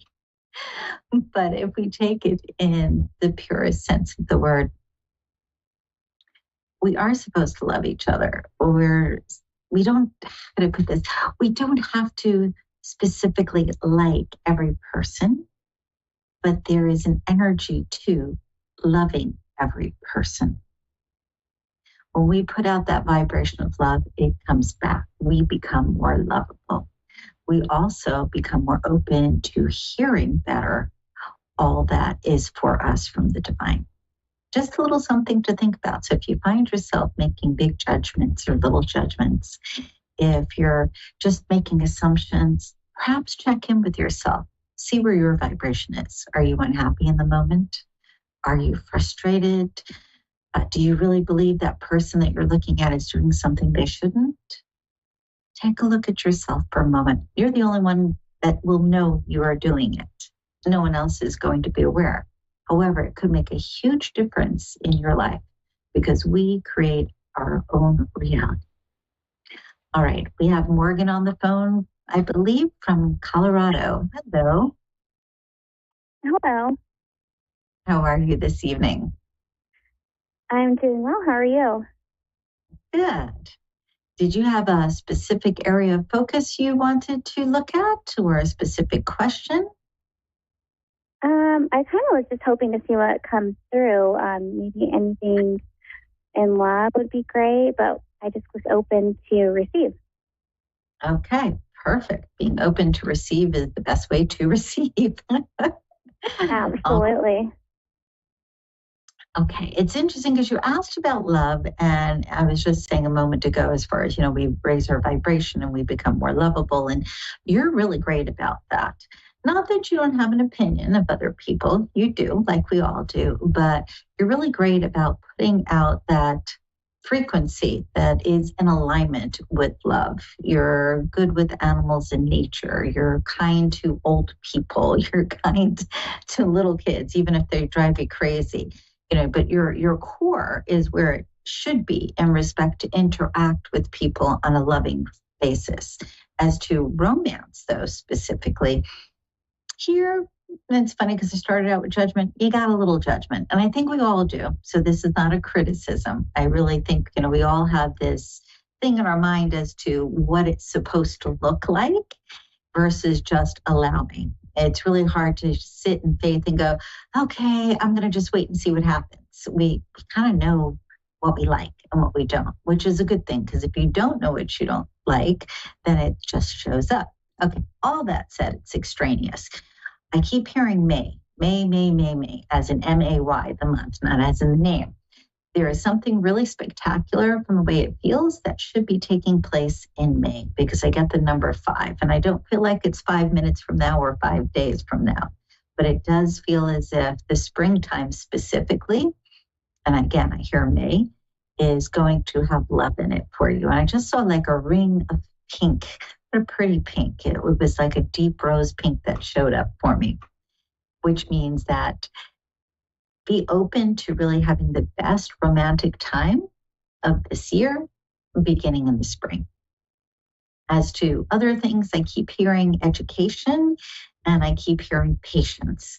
And patience doesn't seem to be a virtue for you. It feels like you get excited. You want what you want when you want it. You don't want to have to wait. It's kind of that expression of like, I wanted it yesterday. That's where I feel like you are as far as patience wise. Just kind of know that if you could be patient, it's really going to pay off for you in many different areas. But I keep getting something with education coming up here. And to me, it feels like continuing even beyond this point. Even if you thought, well, I'm not really going to do that. I do get continued education. And we're in, what are we in? We're in 25. So I feel like between now and 2027, a lot of opportunity for education. And education does not always have to be going to school for, let's say, a 4-year degree.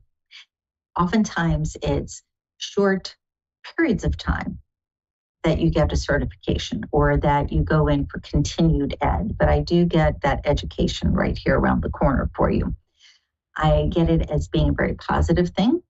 Even if you haven't looked at it yet, just kind of know before the end of the year, you definitely have a connection to continued education. Okay. As to family, you, like many of us, have a very interesting dynamic with your family. You love them. Sometimes they make you crazy. And again, like many of us, though, I'd like to make a little suggestion here because you are somebody who can be highly emotional. And when you get upset, you hold it. You know, it's not good to hold on like that. It's better to say, okay, I'm going to let this go. However, it's not so easy to just say, I'm letting it go. What I'd like to suggest is the next time you feel like there's a push, anxiety, just you're not getting things the way that you want from family, in your head, just go, like create almost making fun of the situation, not fun of the person, but fun of the situation. If you do that, you take it with more light, with more ease, and it makes it much simpler to interact. Does this kind of hit home for you, I hope?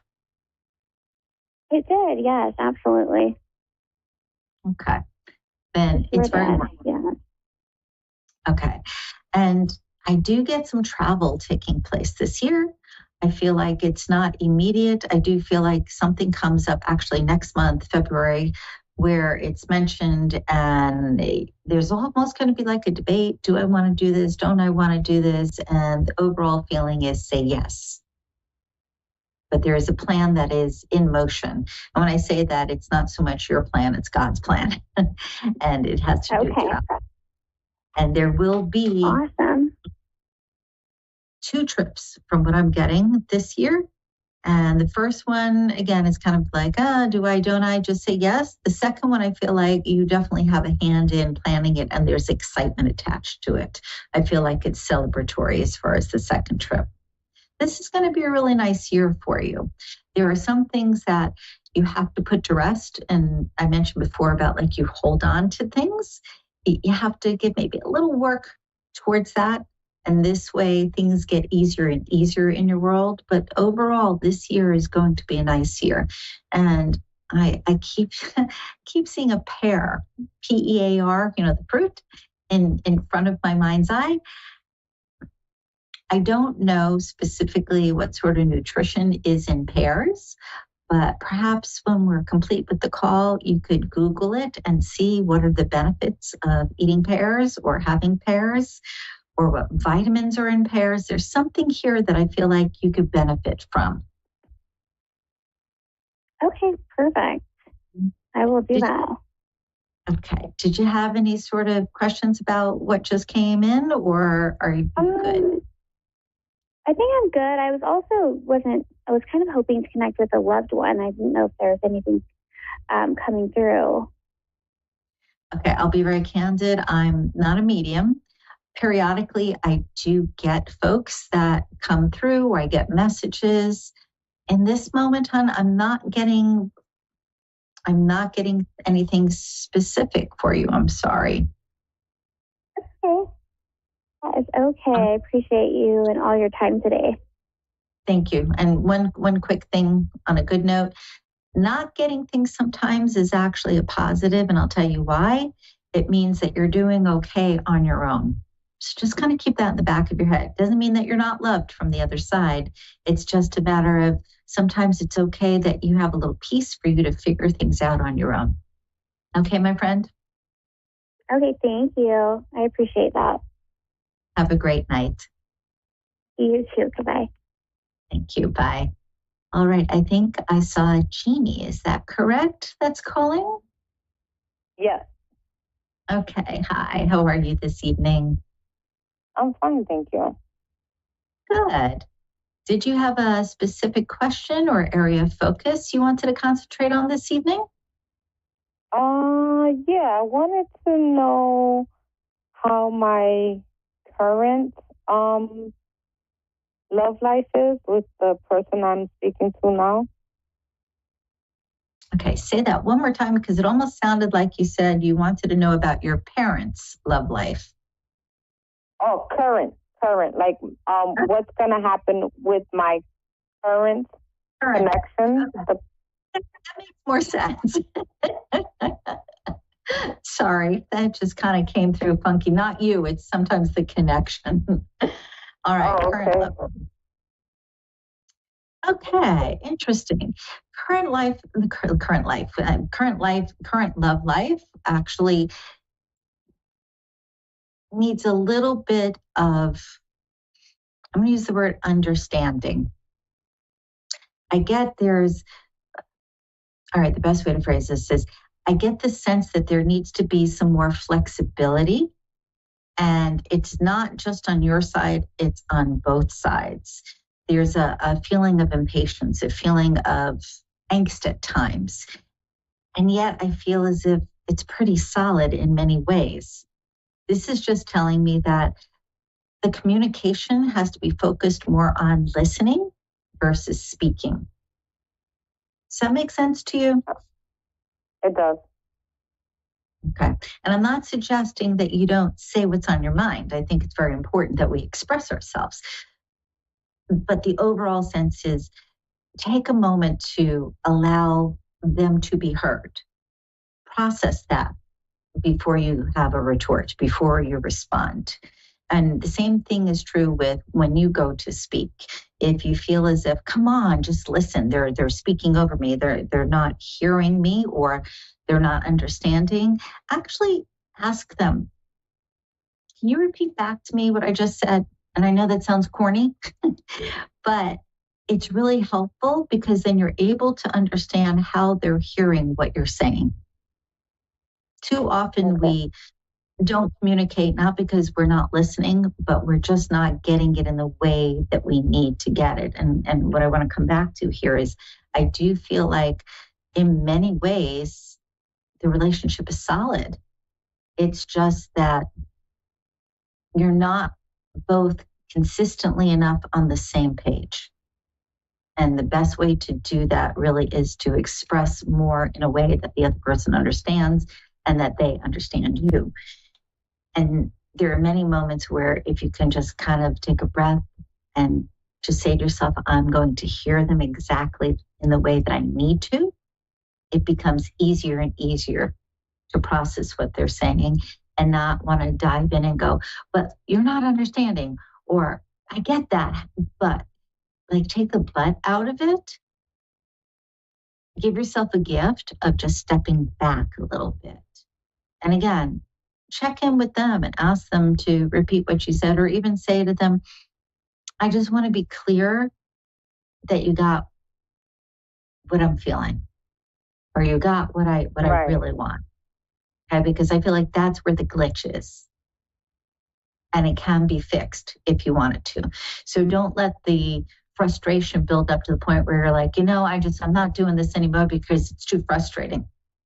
This can be mitigated. This can become easier. With you too, there's also a feeling of both very strong personalities, both wanting to be in charge. Kind of check in with yourself and ask yourself, is that so important to you? To always be in charge, to always be right. Think more in terms of love over right or kind over right. Now, not always, obviously, but if you're finding that you're having that pushback and you want to strangle them, first off, legally, it's not really allowed. And from the other part, then you end up really being mad. And I'm being silly here, but my point is create a bit of, I'm going to say, joy within the context of the communication itself. Try not to, let me rephrase this, try not to take it so seriously, even when you're speaking about serious things. And I know that sounds like a contradiction. it's not meant to be a contradiction. It's meant to create a little bit more ease when you are communicating.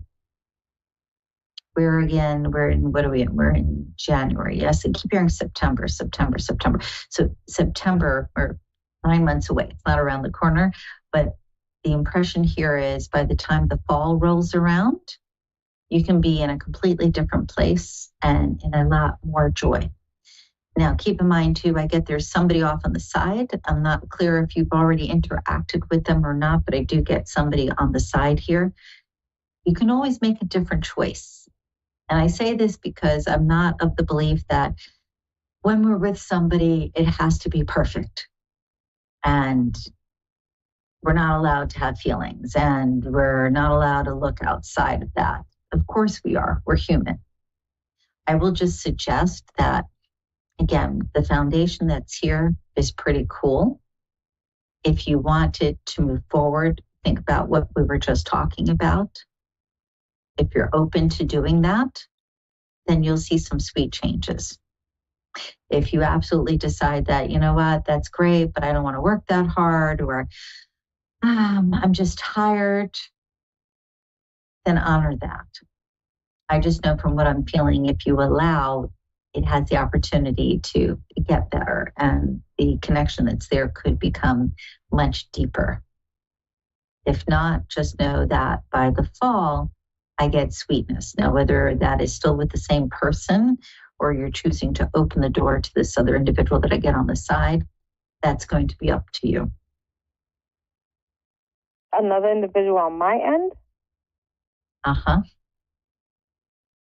Oh, okay.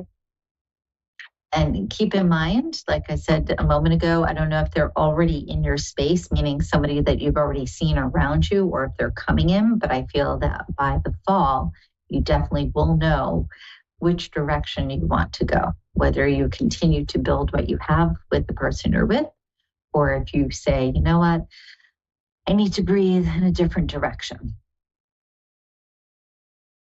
See, I read a little different than some. They say, oh, you absolutely have to do this, you absolutely have to do that. And my feeling is, I'd rather you see both sides, and you get to choose what works best for you in your heart. Yeah, so it would definitely be someone that I'm going to meet, because there's no one other than that person. Right. So then this is somebody on the precipice coming in. And that's why I said I wasn't like 100% sure here if they were already in the door or not. But just know there is somebody on the outside there if you choose to go that way. On a totally different subject for a moment, if I may, I keep getting something with the teeth.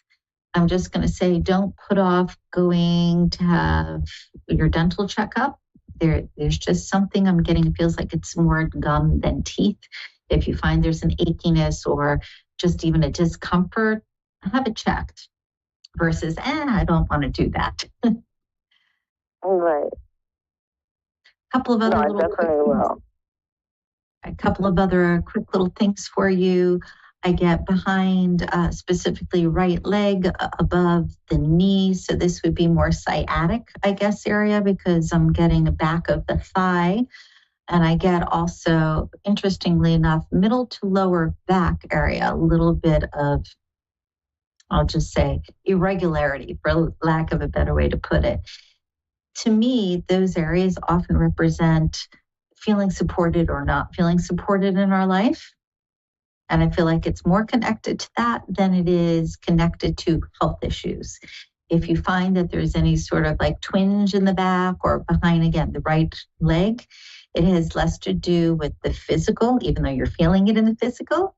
It has more to do with what's going on in emotion. So if you notice the discomfort, ask yourself, what was I just thinking about?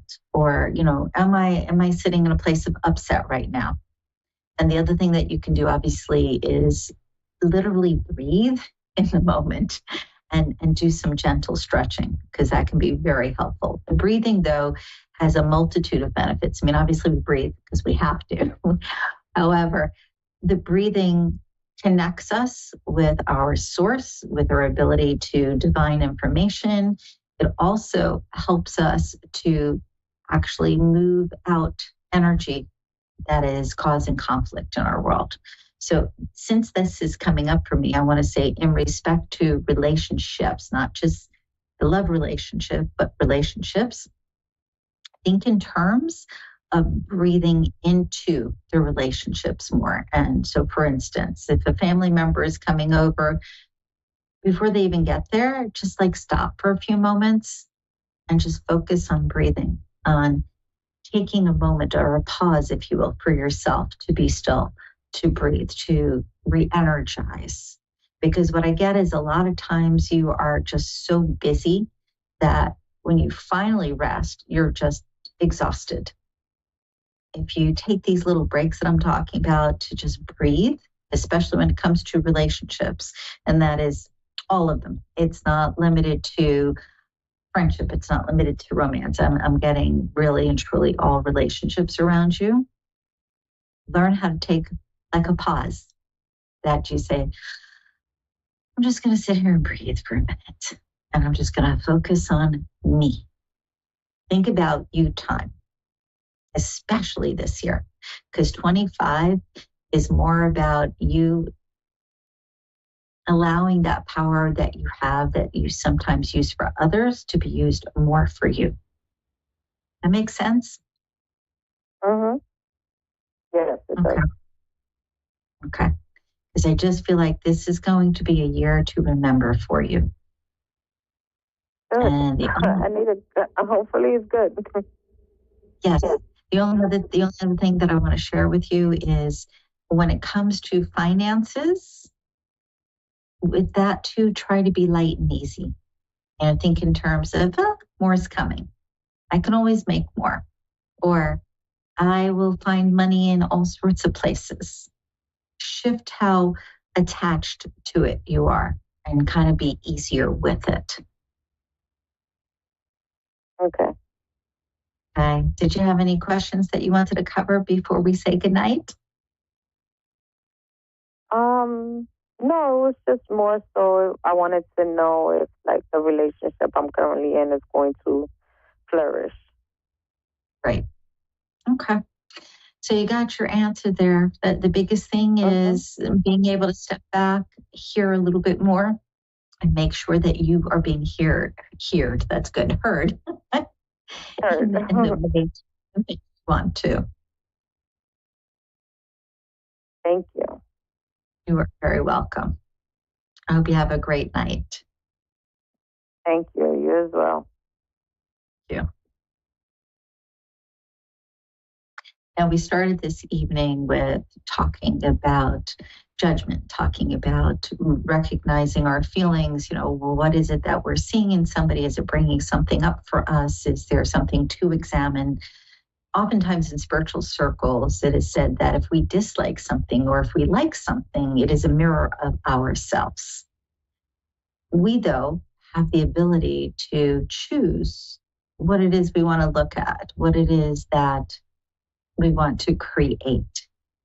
The issue becomes us getting too entangled with our emotion and looking at emotion from the regard of, oh, but I have to deal with this, or I have to deal with that, or that's too heavy, or that's too difficult, or that's too draining, versus, again, like I said to this lady we just spoke with, coming from a lighter space. And it takes practice. It's not easy. You'll hear me occasionally say to somebody, talk to that person as if they're your neighbor, or, that some old person down the street, or a little kid. And the reason for that is if we shift it here, we shift it within our consciousness, then we're able to respond better. We're able to communicate in a way that is of benefit to us and to others. More importantly, then we are vibrating at a higher frequency. Now, I have a lot of clients who come in and they're like, oh, that person, they just do this and they do that and they do this and they do that. That means that we're allowing them to take up space within our field of energy, as well as within our mind, within our thoughts. Do we want to give someone else our power? Because that's what we're doing when we allow that. Instead, let's focus on, how do I enjoy my life best? How do I really love the life that I'm leading? Is there something that I can do with my thoughts? And if you're thinking, well, I'd like to, but I don't know how to, think about the things that you don't want and what the opposite is. That opposite will be able to clue you in as to where your focus and attention will go best to raise your vibration, for you to be able to have what you want. Most of you are familiar with The Secret, the film, the book.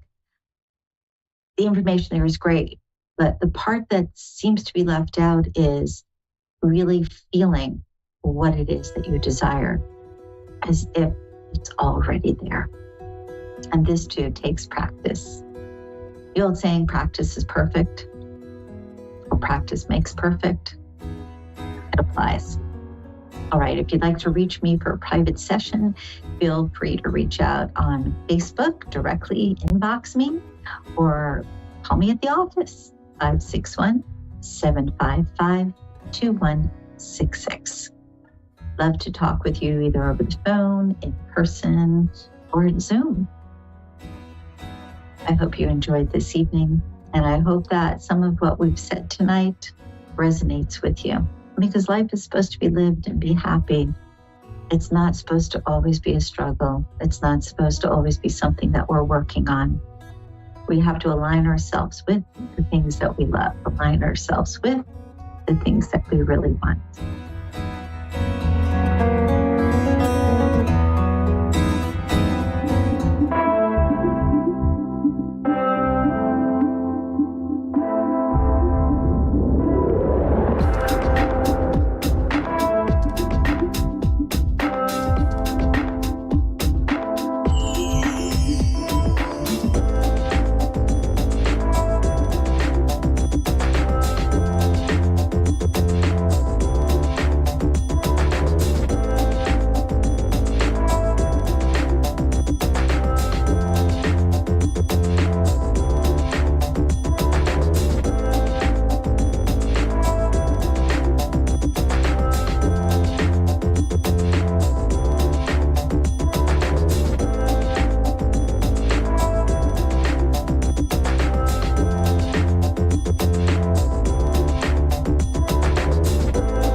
A1R Psychic Radio, Earth's #1 psychic radio network, and watching Moonstruck TV and Lightning Television.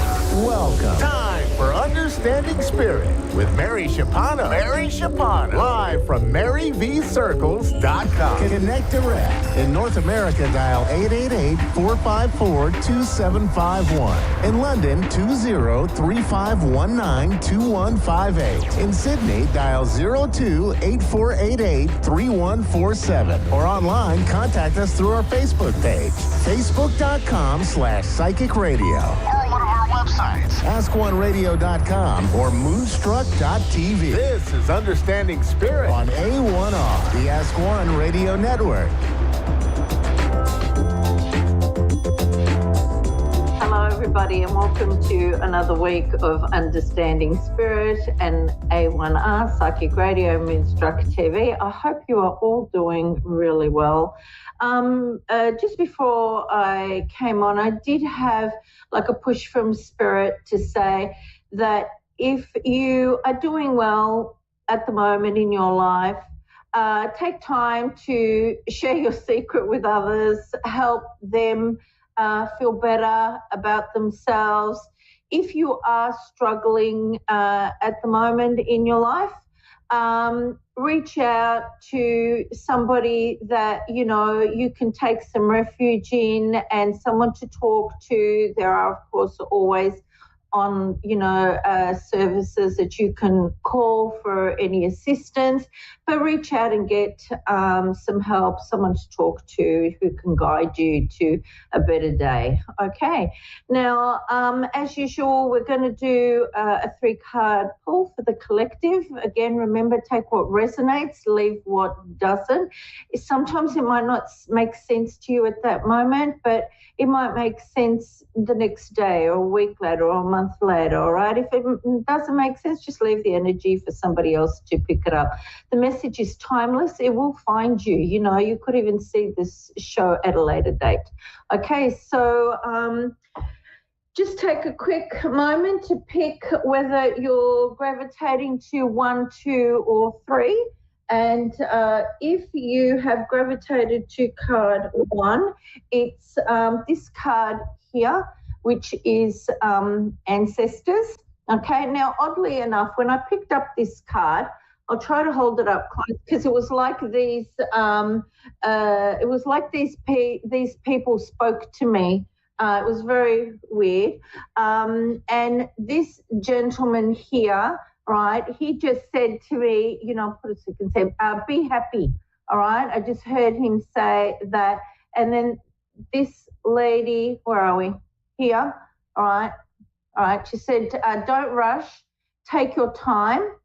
And then when I looked at this man, he's just said, be patient with me, I'm working on myself. And then when I looked at this person here, they said, I'm guiding you for your purpose. Trust me. Okay, so if any of those messages make sense to you, all right, just hang on to it. The other feel that I'm getting is if you're getting a desire to kind of like move on in life or make a change, just tune in because I really feel like there's like spiritual growth and emotional growth around you as well. And it's definitely time to move on. Sometimes we can leave things behind that no longer serve us. All right. I'm also getting move in silence. You know, like don't tell everybody what you're doing. If you're going to change jobs, don't tell people what you're doing. After you've done it, you can share things afterwards. I'm also getting there's somebody around you that could be jealous and wants to copy you and be like you. So if you're in a work environment, it could be somebody that might take a promotion away from you or something like that. Okay, so please, it's for the collective. Take it as it resonates for yourself. If you have chosen card 2, it's let go of urgency. It's this card here. It has written surrender, freedom from time constraints.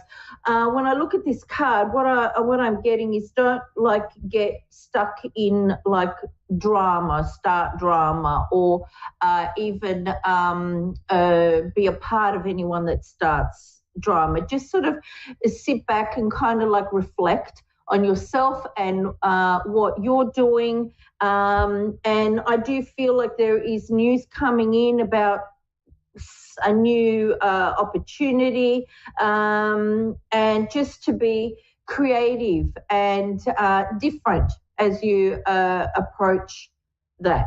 Okay. If you have chosen card 3, it's this one, Shamanic Healer. It's this card here. It has cleansing and attunement. I'm wearing my glasses and I still can't see. And with this one, when I look at the card, it's I feel like, I don't know if you've been around people that are like agitating you at the moment, or you just can't vibe in their energy. You can't be a part of what they're saying.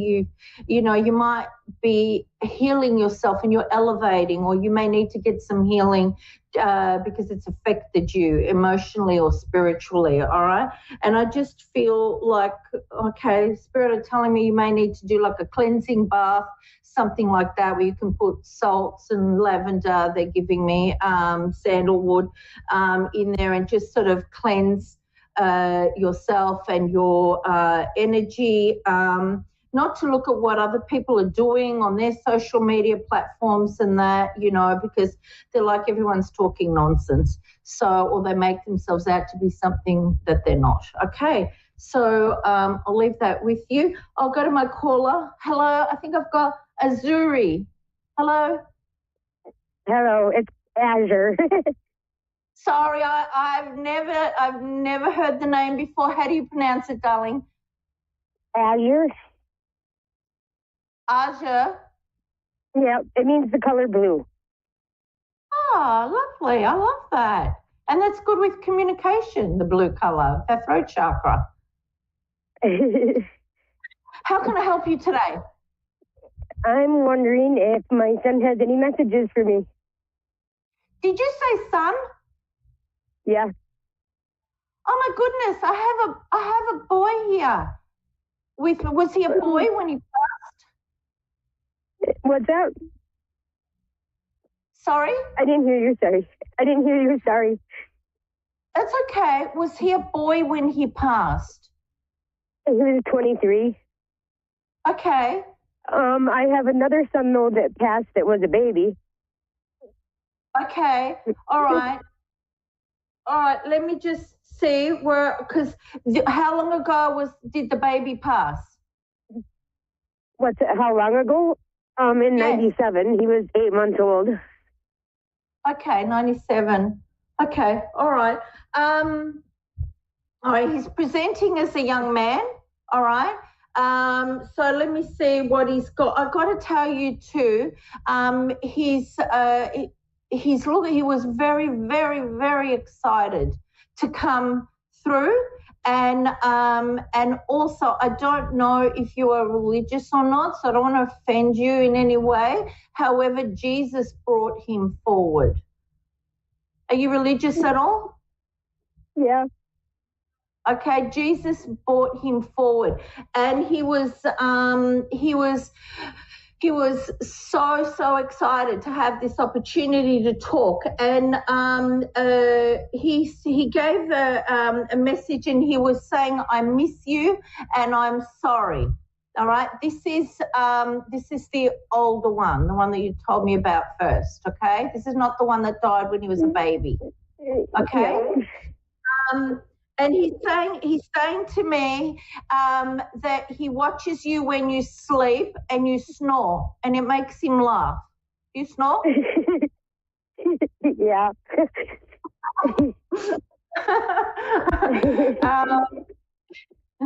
And he just, have you got a seat in your room? Do I have a what? A seat, like a chair. Yeah. Yeah, he says that's because he says I sit on the chair.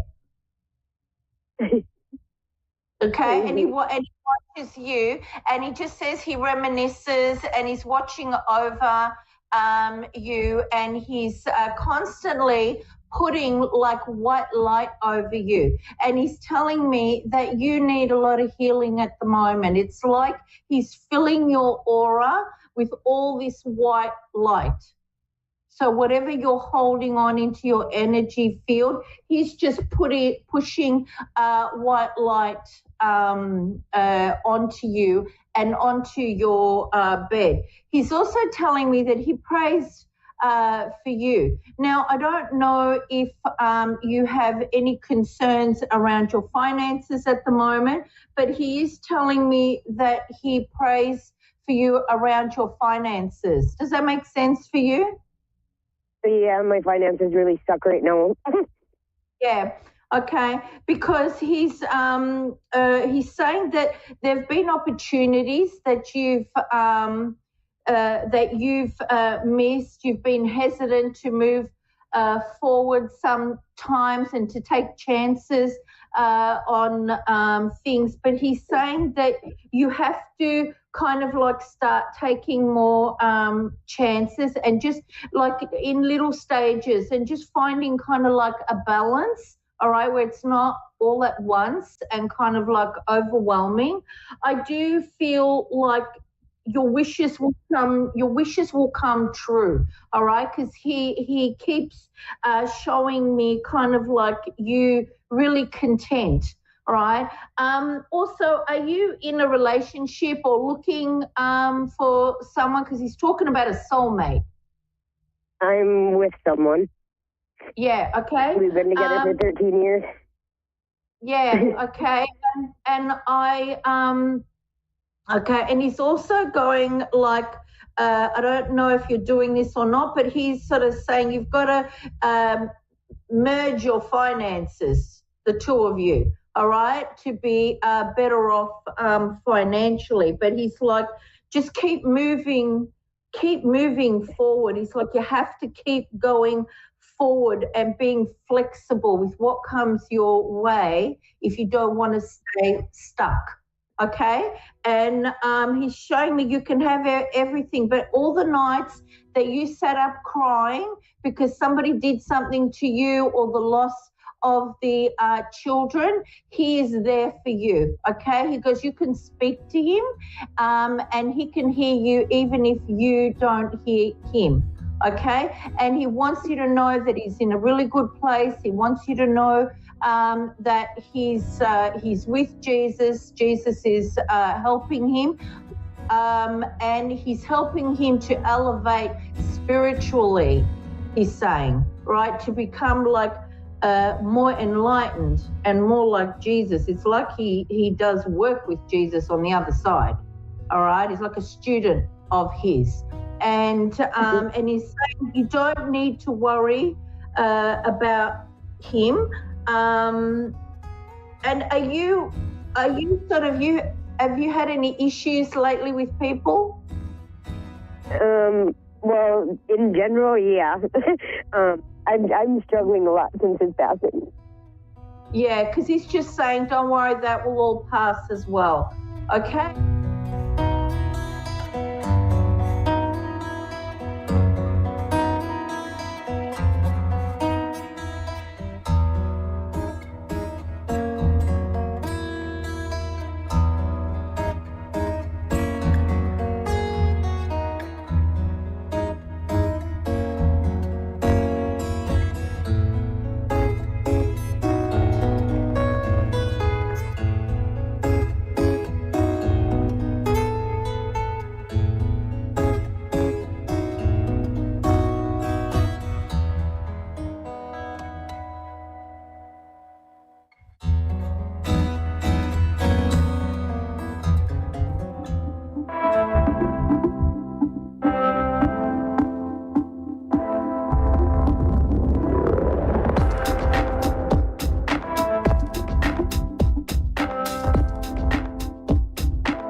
Psychic Radio, Earth's #1 psychic radio network, and watching Moonstruck TV, enlightening television.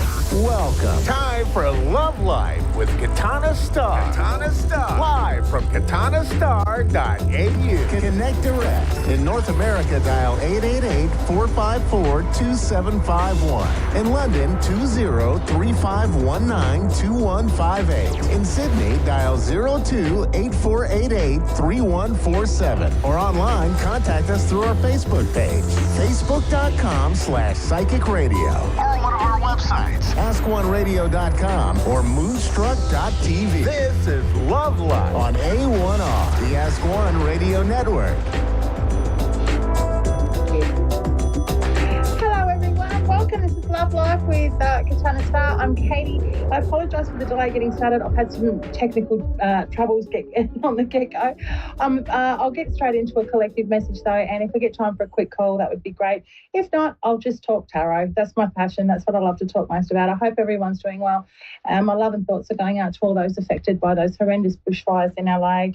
It's something that we can empathise with. Being in Australia, it happens to us, and it's a nightmare. It really is scary stuff. So sending all my love and blessings. And for now, let's get a collective message out for all those listening. Here we go.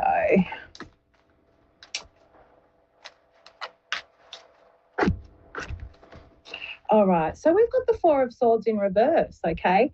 And this is all about, I've actually pulled this one up right before, but this one here can mean burnout, actually. It can mean that, you know, stress is just built up, and that need for self-care has run away a little bit, or it's something that's been put off. And what the Four of Swords often indicates when it's in reverse is that, yep, crash and burn, it's time now that if you're not going to prioritise your self-care, something's going to happen to make you prioritise it. And normally that can come in the form of an illness or even an injury or something like that.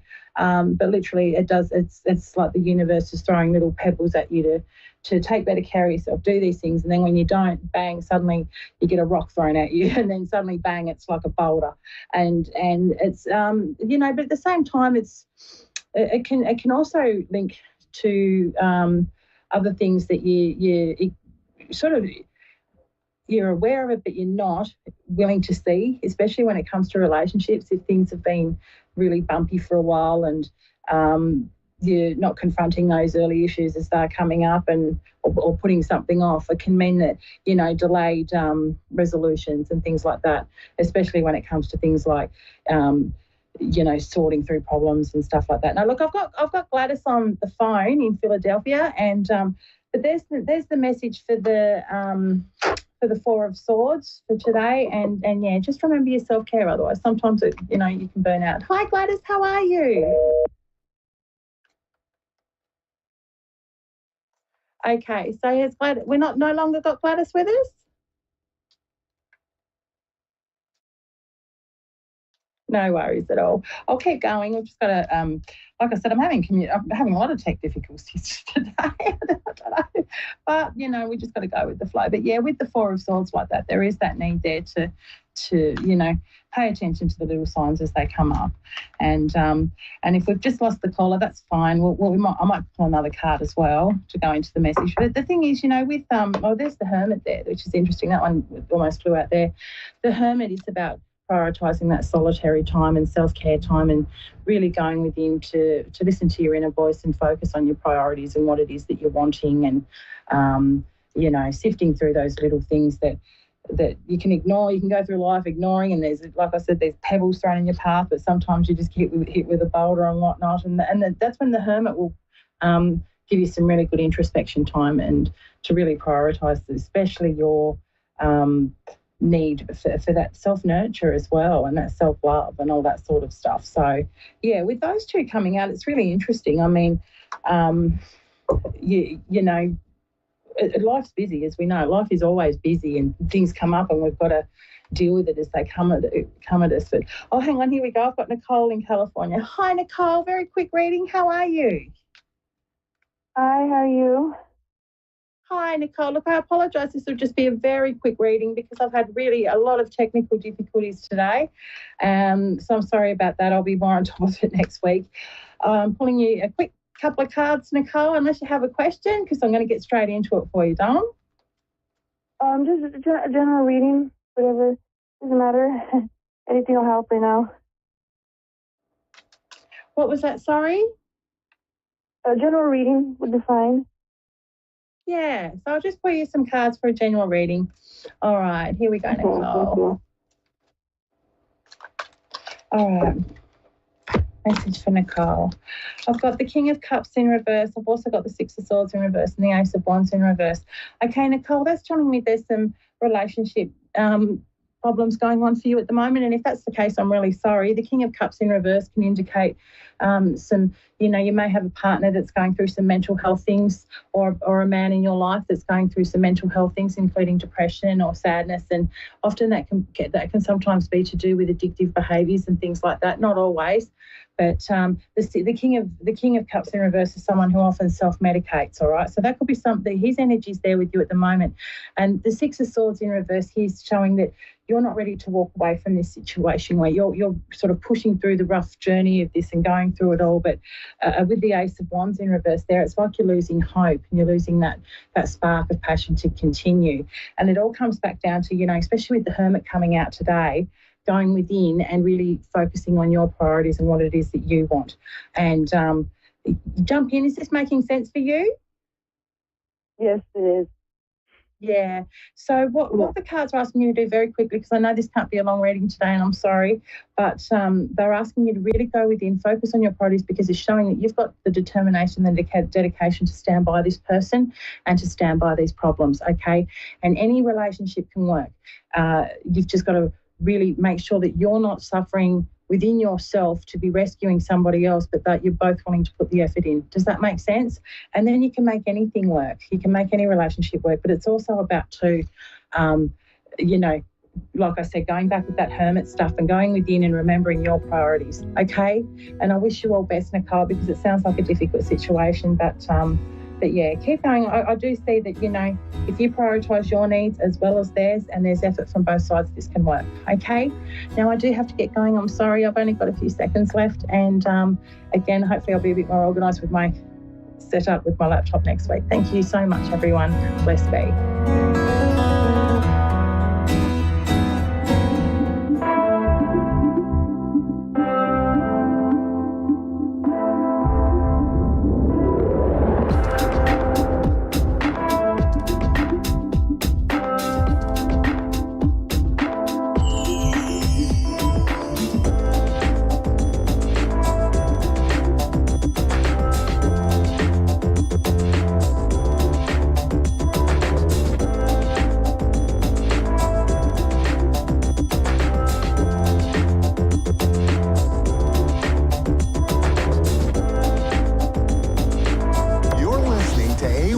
Psychic Radio, Earth's #1 psychic radio network, and watching Moonstruck TV, enlightening television. Welcome. Time for Soul Star Connections with Azriel.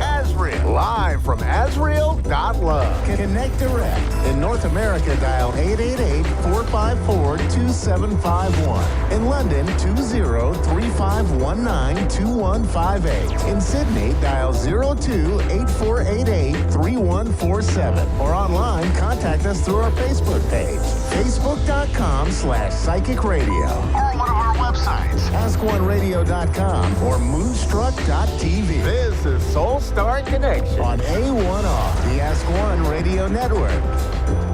Hi, everybody. Namaste. I'm Azrael Zemanek, and I'm coming to you today live from Nashville, Tennessee.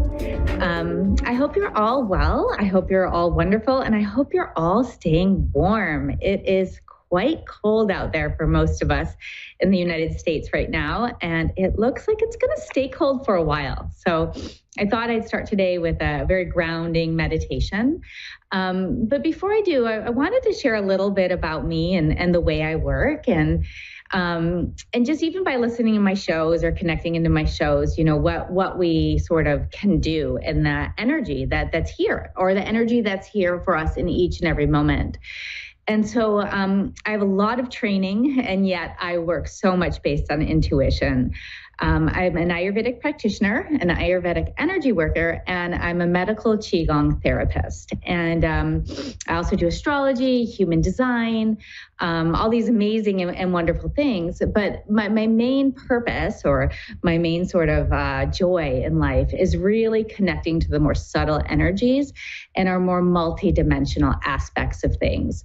And it's working with a mix of like the ancient knowledge, right? And we can say the ancient knowledge from Ayurveda that comes from India, or from the Chinese knowledge that comes from China, or even the knowledge that comes from beyond our time, right? Or even in multi-dimensional realities, right? Other worlds, or ancient Egypt, the Lemurian system, downloads from all that sort of inform the work I do. And in it, and what I like to do at the beginning of each of my shows is share a meditation. In it, it really is about connecting to what lies beyond our physical body, and tuning into the energetics that we are attuned to. So we're used to our skins, our bones, our muscles. Many of us know about our chakra systems. And yet there's even more than that, right? There's different layers of our being and our auric system. There's more chakras than the traditional 7 chakra system that many of us know about. And there's an ability for us to tune in on a somatic level to these access points, to this multidimensional field of our grid lines. I often call it like the crystalline grid, right? What can we connect to that is beyond our mind and beyond our body, beyond our emotion, and yet still just as vital to us, and still just as alive and truly wanting to come online. So in the work that I do, I connect with the energy systems, and I teach people to connect with their own energy system to be able to open into a more embodied and expansive state of being. It's a way to sort of come into alignment with your purpose, and to hold greater space for yourself, so that you can, in your own awakening or in your own experience of being, create change for the whole. Because one of the things I come back to time and time again in my learning and also in my teachings is that we are just like a drop in the ocean of the whole, and each one of us is woven together. We're also fundamentally important to the life and the experience that we're having on this planet. So the more that we can come into greater awareness, greater consciousness within ourselves, and into the space of higher being, then we're affecting the space and the energy of like the whole, right? When we do our work, when we open to a more real reality than what we're living in, that allows the entire flow of our collective consciousness to do just that. And so I would try to get out of the mind, right? On this show, I do intuitive readings. I do that with clients too. But my main passion is to really go into the dark, deep and subtle energetics to create space for embodied awakening. And in that there's healing, and there's light, and in there's just a fuller and truer experience of all that we are. And we're in it now, right? We are the ones we've been waiting for. We're in the midst of great, great change. The very beginning of that change, but great change. So I do want to start with just a short meditation, probably about 5 minutes, and then I'll take some calls. It could be like 5 to 8 minutes. I'm here every Tuesday, just so you know, at 2 Central Standard Time. I will be away the next 2 weeks. I'm doing a 2-week training in Qigong. But otherwise I'm here, and I just love being able to connect with you all. So let's find a seat. And if you're driving and listening to the radio, I would encourage you not to close your eyes. Otherwise, I'm going to invite you to close your eyes and to take a couple deep breaths and to find your seat, to find your space in the here and now.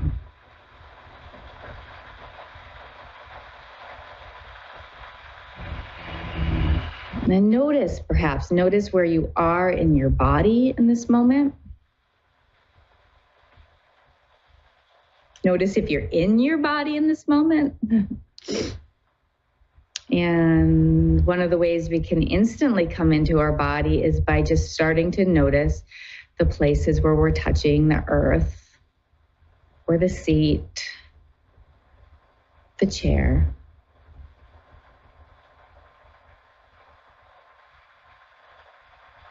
And today I'm going to invite you to bring your awareness to your sacrum and your sit bones, the very lowest part of your being. It's an area that we know as the root chakra, the Muladhara chakra, and it's the home of our sort of safety and security. It's the imprint or the energy that we sort of carry over from past lives or from ancestral energies that allow us to feel like we belong, that we are held, and that we can be in these bodies, which for so many of us is really hard sometimes, right? To connect with that.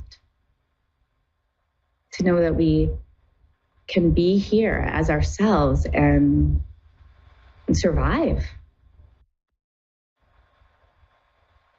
And so bring your awareness down to this root space, the base of the perineum, the lowest part of your spine, maybe the front of the pelvis. And I'd like you to start to just notice, what does it feel like there? Does it feel alive? Does it feel hard to connect with? Does it feel open or tight? Just notice.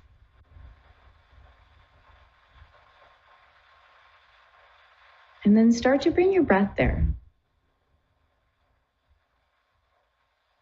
And as you breathe into this area, sending the awareness of your breath and your mind to this area, I'd like you to imagine a beautiful ring of light, a circle of light. And imagine on the exhale that this light moves through this pelvic area. It might move out, it might move down, it might just stay in place and vibrate, but move in the way that feels right for you. Your body will know.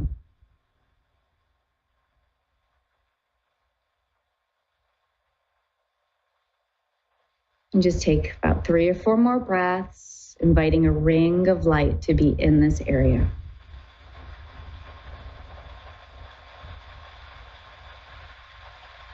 Maybe noticing some sensations.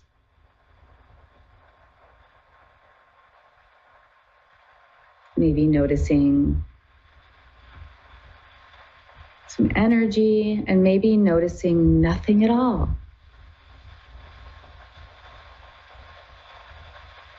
Okay. And on the next breath, I'm going to invite you to imagine or whisper silently a beautiful, beautiful sound, and the sound is ka. So you can imagine the sound moving again from this pelvic area, and it'll sound like this, but we'll do it inside, okay? Ka.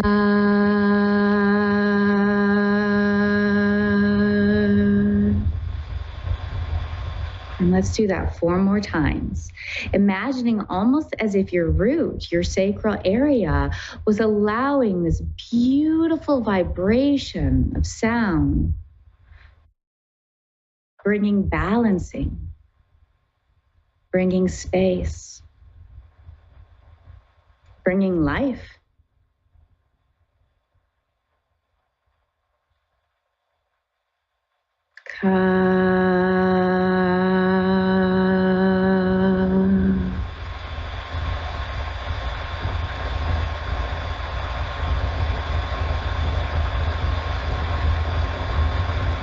And one more time.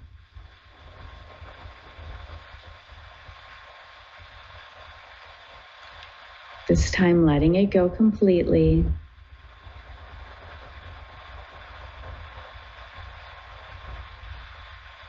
And bringing your awareness to this area of your body.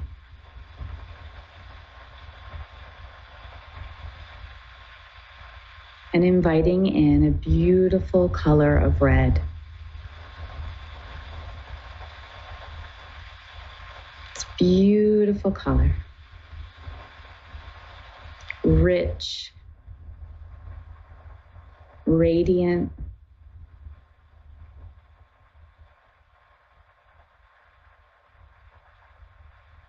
and then repeating after me in your mind or out loud. I am safe. I am held. And I am supported.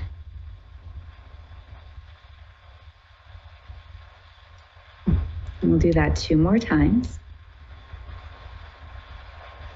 I am safe.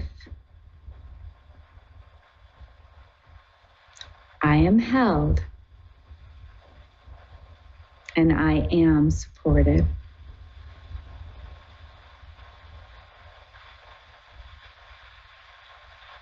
I am safe. I am held. And I am supported.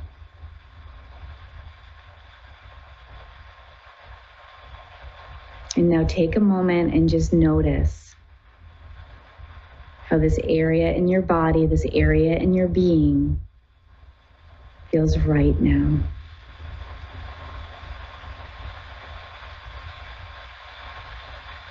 Knowing if you feel like you need extra support, you can bring your thumbs to your palms and make fists with the hands softly curled around the thumbs.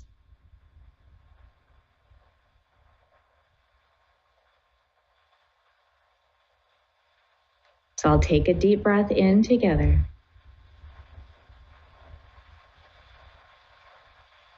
Exhaling, opening our eyes. And knowing this simple practice is one to bring us into our body, bring strength and radiance into our root chakra, and allow us to more fully be all we are.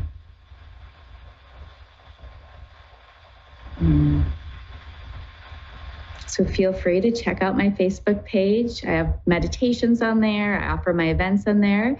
Azrael, or facebook.com/azrael.love. I also have a YouTube channel. It's at Soulstar Collective.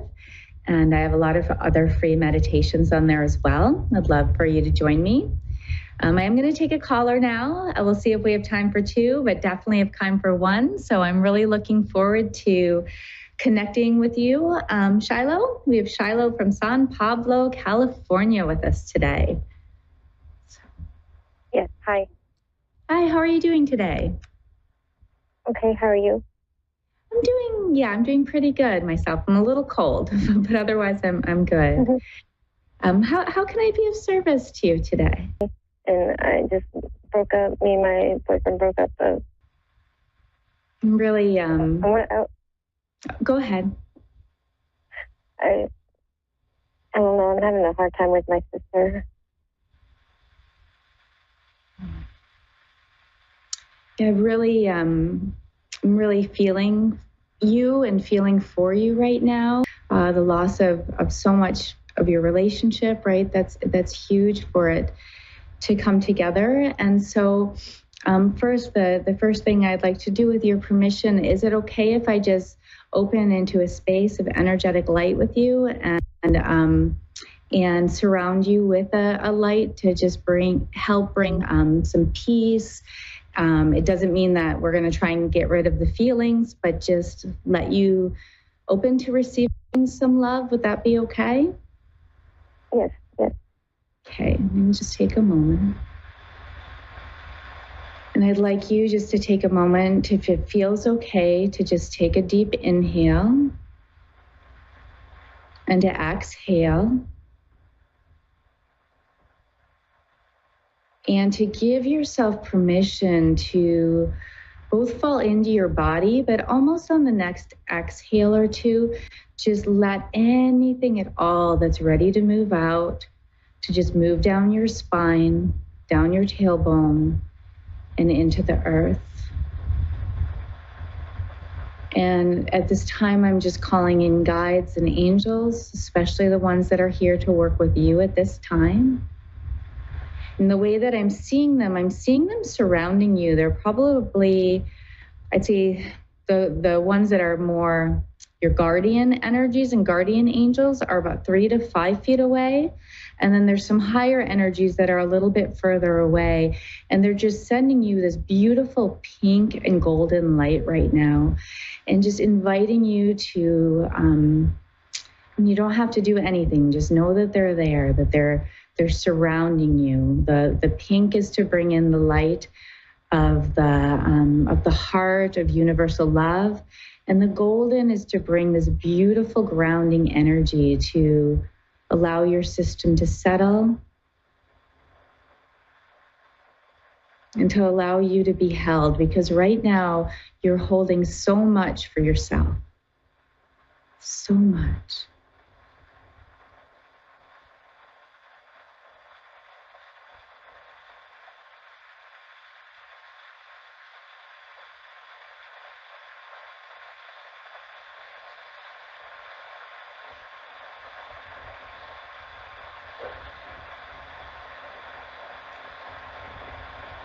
And as I tune into that this, does help. Oh, go ahead. I said that does help. Good. Yeah, you're very surrounded right now.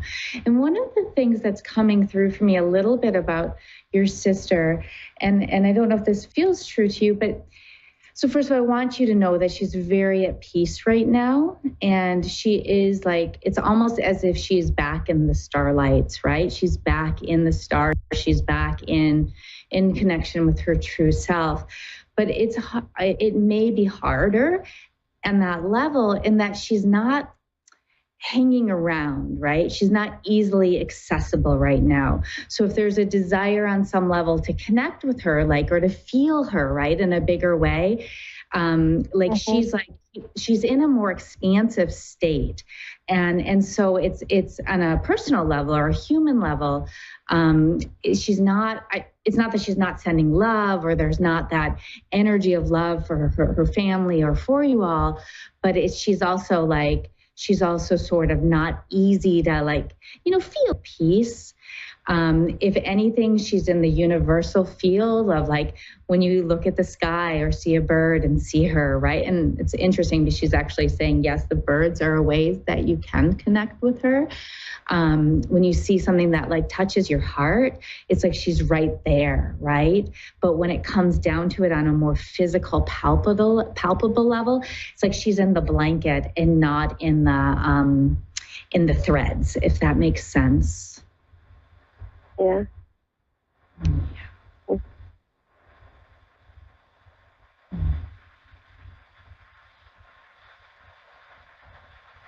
Do you have any questions for her or anything that your body or being needs? I'm really happy to bring you some energy healing. Anything at all. Yeah, we were arguing really bad.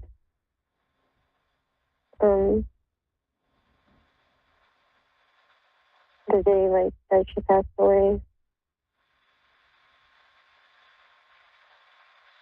In 6 months prior to her passing away, her boyfriend died for 9 years. So I know she's up there happy.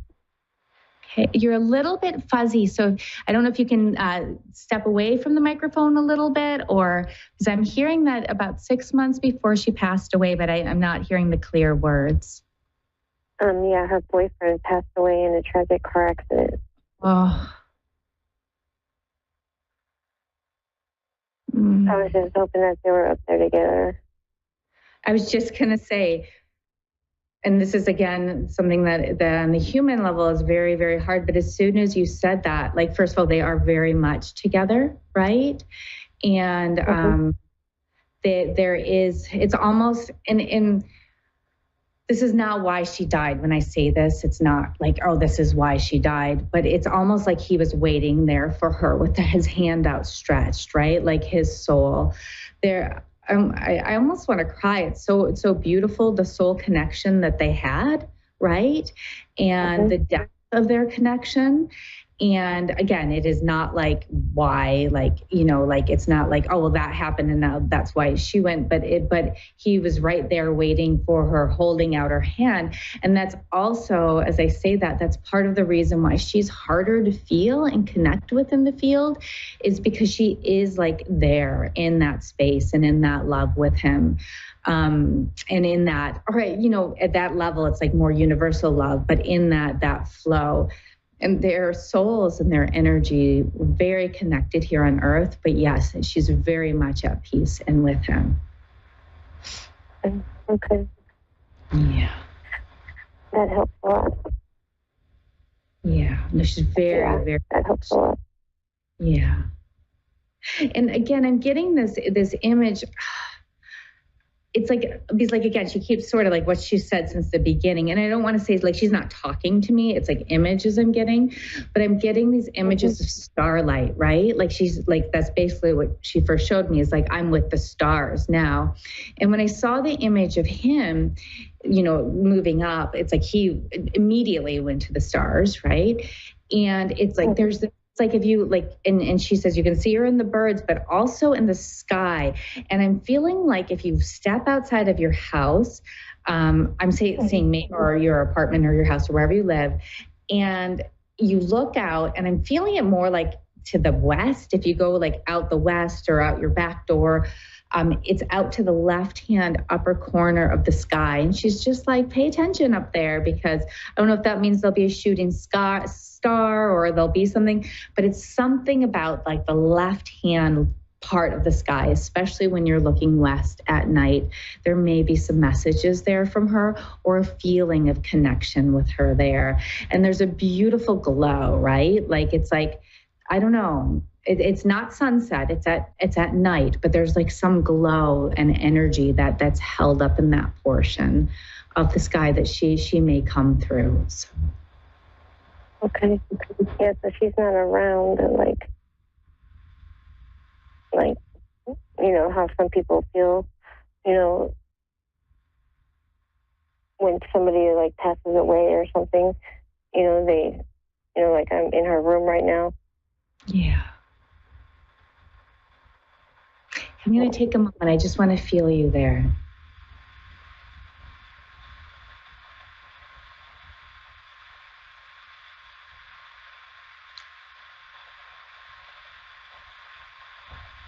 So the image I'm getting, or the invitation for you right now, we have about a minute left, and then I'll have to close the show, a minute and a half left, is if you can take your hands and you can either turn them so that they're palms up, but like sort of together, almost as if you're making a bowl with your hands. That's sort of how I'm seeing it, or one palm over the other.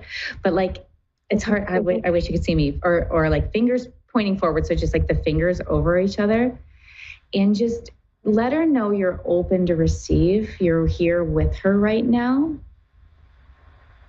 And the image I'm getting is of your root chakra, your heart chakra. So root is the power of the heart. And then your third eye and crown, but more like at the base of your hairline. And I'd like you just to open any gifts from her or from spirit that are wanting to come in or come through you.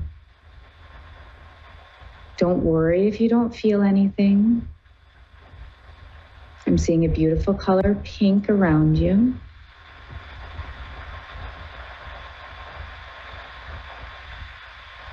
And inviting this beautiful gift. It's interesting because I'm getting both her presence, wanting to just like come in through you to give you a sense of peace, but I'm actually feeling her quite present in human form, or in more energetic form. And she's just like, let me give you a hug right now. Part of her is coming through you right now and giving you the most warm and tender hug. And I have to unfortunately close my show now, but know that her hand is on your heart, that you are surrounded still by your angels and your guides. Look to the stars and look to the birds and know that she is at peace.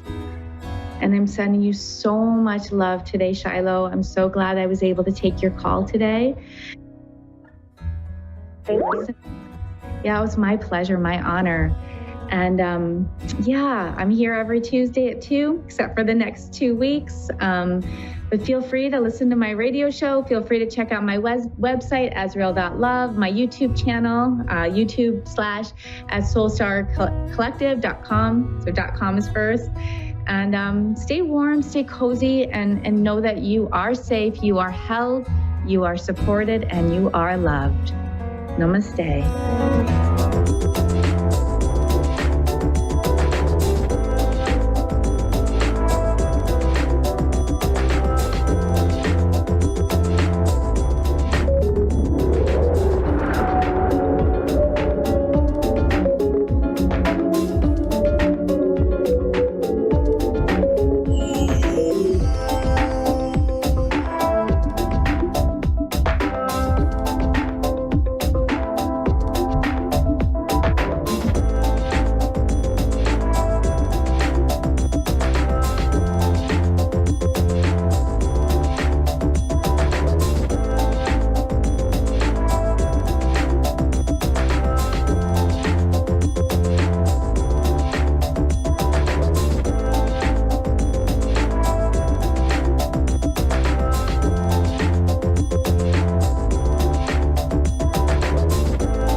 A1R Psychic Radio, Earth's #1 psychic radio network, and watching Moonstruck TV, Enlightening Television.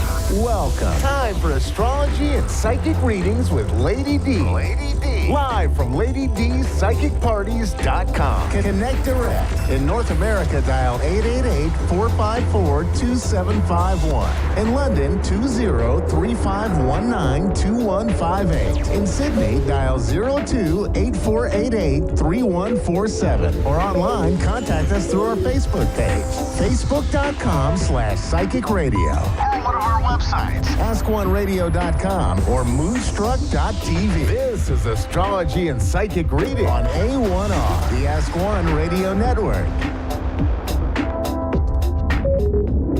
Hi everybody, welcome to Astrology and Psychic Readings with Lady D. I'm your host for this segment, Lady D. I hope you had an amazing week ahead. So this week we are all about, there's a conjunction happening with Saturn and Venus. So this is going to be conjuncting right on the 19th. That's me in Sydney. So for America and the other parts of the world, it will be more the 18th. So this conjunction is happening in Pisces. So I feel like with this here on the weekend, it's probably not good to experimental. It's going to be issues with coming up with relationships and also finances, but also because it's in Pisces, that it also does cover like things such as mental health or spirituality. It also can be addictions as well that comes up. So it's best to, for like this weekend, to just take it easy. Don't too much trouble, and just try and have a good time as much as you can. But I feel like with that conjunction, we may see some either issues with the stock markets or finances, or I said, or relationships may be a bit troublesome there, problems coming up. We've also got coming up this week on the 19th as well, we've got Mercury, which is going to be sextiling to Saturn too. So that's actually going to be good to talk your way out of problems, but it also will be in sextile to Venus as well. So that's it'd be good to, I feel like that's about communication. So it'd be good to be talking your way out of any situations that do come up, and communication sort of working more like free flowing as well. It's also got coming up on 21st, we've got Mercury, which will be square to Chiron. So with that aspect, it may be, I feel like people are pushing your buttons into things that are really causing you a little bit of distress, and people might just be a bit more poking and pushing buttons there with that aspect. We do have the Sun, which will conjunct Pluto, and that will be on the 21st. I find that will be, I don't think that will be too much drama. I feel like the Sun conjuncts every planet every year as it goes around the chart. We've also got on coming up this week, we do have Venus, which will be in square to Jupiter. So relationships this week may be taking a bit of a battle, but we've got some really good positives coming up, especially to Uranus. We do have, especially when we get to that 21st or the 20th for me, we've got some really positive aspects to Uranus. So it's going to bring up some nice surprise, could be bring up some unexpected communication might be coming up here, as well as unexpected when it comes to also finances and relationships. Also with Mars still in sextile to Uranus could be bring about an unexpected strength. So we do have some positives that's coming up this week. To me, the only really negative that we really, really have to worry about is that conjunction with Venus and Saturn. That will be happening for a few days, mainly over the weekend.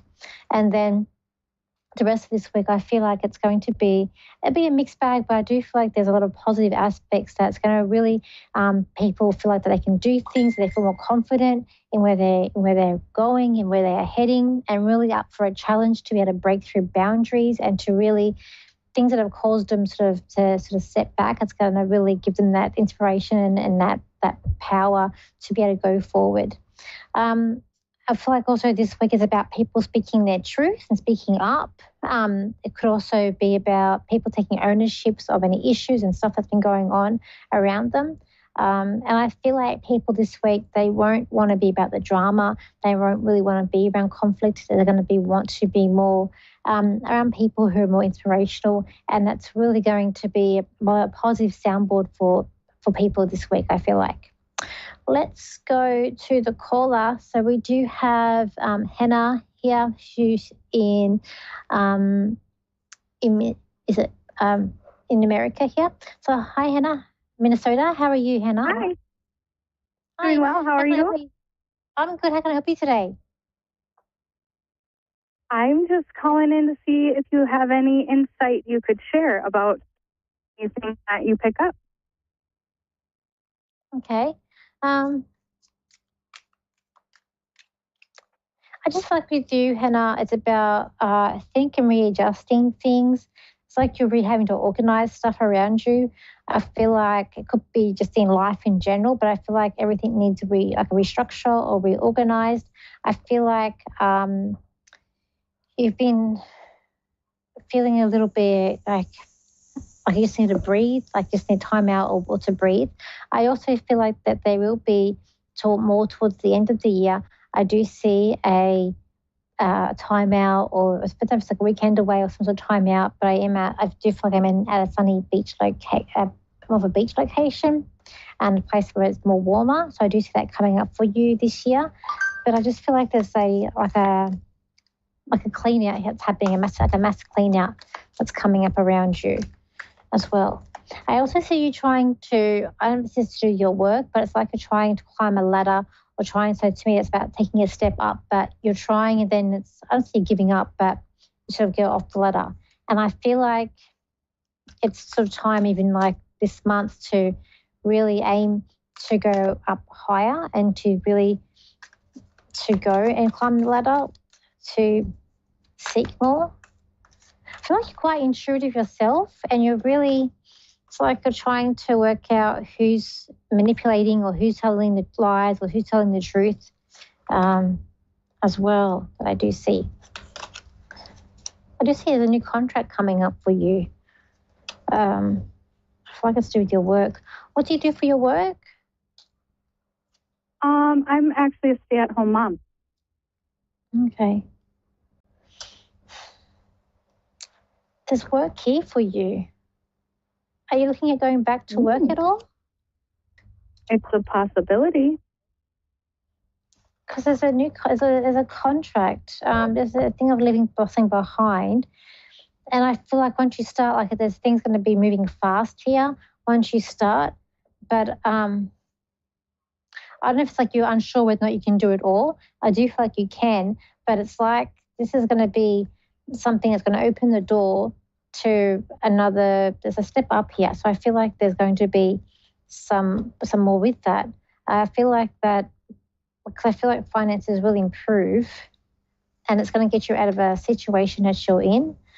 I feel like you're dealing with, I feel like this is around your home where you're having to suss out people to see who's telling the truth and who's not as well. Okay. I just feel like someone may not be telling you the truth or the whole story. Like I don't think it's your partner, but I do get male, but I don't think it's your partner. That's also coming up too. But there is like a fast change. It's like you're on track, but and there is a bit of nervous there and anxiety, but I just feel like it's time to step in and just to be amongst it. That new contract could be coming in May. I feel like it could be in May that comes in. Okay. So before you were a stay-at-home mum, what were you doing then? Were you in sales or what were you doing? Yeah, I was in the beauty industry and also worked at a gas station. Okay. I've had lots of different jobs, so. Okay. I get sales around you, like so is sales. So if you don't know if we're going back into beauty, but I get like sales. But this job that you're going to do, I feel like it'll be fun. Like it may be in an office, but I feel like it's something that's fun, it's refreshing, and it's a change for you, but it leads into something else. So I feel like this is going to be leading into something bigger and better. Okay. I feel like it's going to be like all good. But I just feel like I need to relax or want to go and relax as well. And so you're in Minnesota. So I just see like beach around you, like going to the beach. But like it's in the hot part of America so I think it's more California.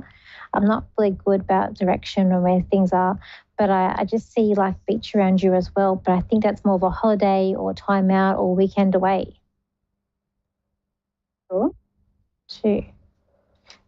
Yeah. Do you have any other questions? Oh gosh, I really don't. I just enjoy this so much, and I love getting people's insight. Okay. You are intuitive yourself, so I just feel like you are quite intuitive. Because you are good at I feel like you're good at sussing people out, and I feel like that might be getting quite stronger. I feel like you have a very big bond with your children as well, or your youngest, the baby, and I just feel like you're also very insightful yourself, and I feel like people coming to you with their problems, but it's like I feel like you're quite resilient. So I feel like you bounce back quickly, or when a problem comes up for you, you always find a way to get around it or to just fix it up. And I just see people like sort of draining you or telling you their problems, and it's like you don't really want to. I'll say you're over it, but maybe they're not as resilient as you are, and they're not as. It's more about poor me than just getting up and moving forward. Because I feel like with you, when problems come up, you're able to move forward as well. I also see you in the city too. So like in a city area, that I don't know if it's New York where I am, but I just feel like there's like a city area, like a trip in the city to maybe see like a show, it's like a night out. but I see like there's like it's like a city of buildings. So I also see that around you as well. I feel like you began going to be heavily involved or being more involved in like school, your children's schools too, as well. Do you have anything else? Any other questions? What do people mostly ask? Anything, anyone asks anything. So it can be about their work or their something about home. Everyone has different things, different questions they ask. I always just ask if there's anything else. Do you see anything about? Oh, what? It's okay. What were you gonna say? Oh, I was just gonna say, do you see anything about any messages for anybody around me that need to be given? I just feel like, I don't know why I keep on getting this, but I just keep on getting someone not telling the truth and they'll be found out. So I feel like I keep on feeling like it's a young male. I just feel like whatever they're doing, if they think they're going to get away with it, they won't because they're going to be found out. But I'm not too sure who it is. So I feel like I keep on getting that coming up around you. But thank you for calling in today. Yes, thank you so much. You did wonderful. I appreciate it. That's okay, no worries. Okay, everyone, if you want to contact me, you can. My website is Lady D Psychic Parties. My Facebook page is also Lady D Psychic Parties. My Instagram is Lady D Psychic. And my TikTok is Lady D Psychic. And my YouTube channel is Lady D, if not just look up Danielle Psychic. Okay, everybody, hope you have an amazing week. And I'll see you same place, same time next week. So bye for now.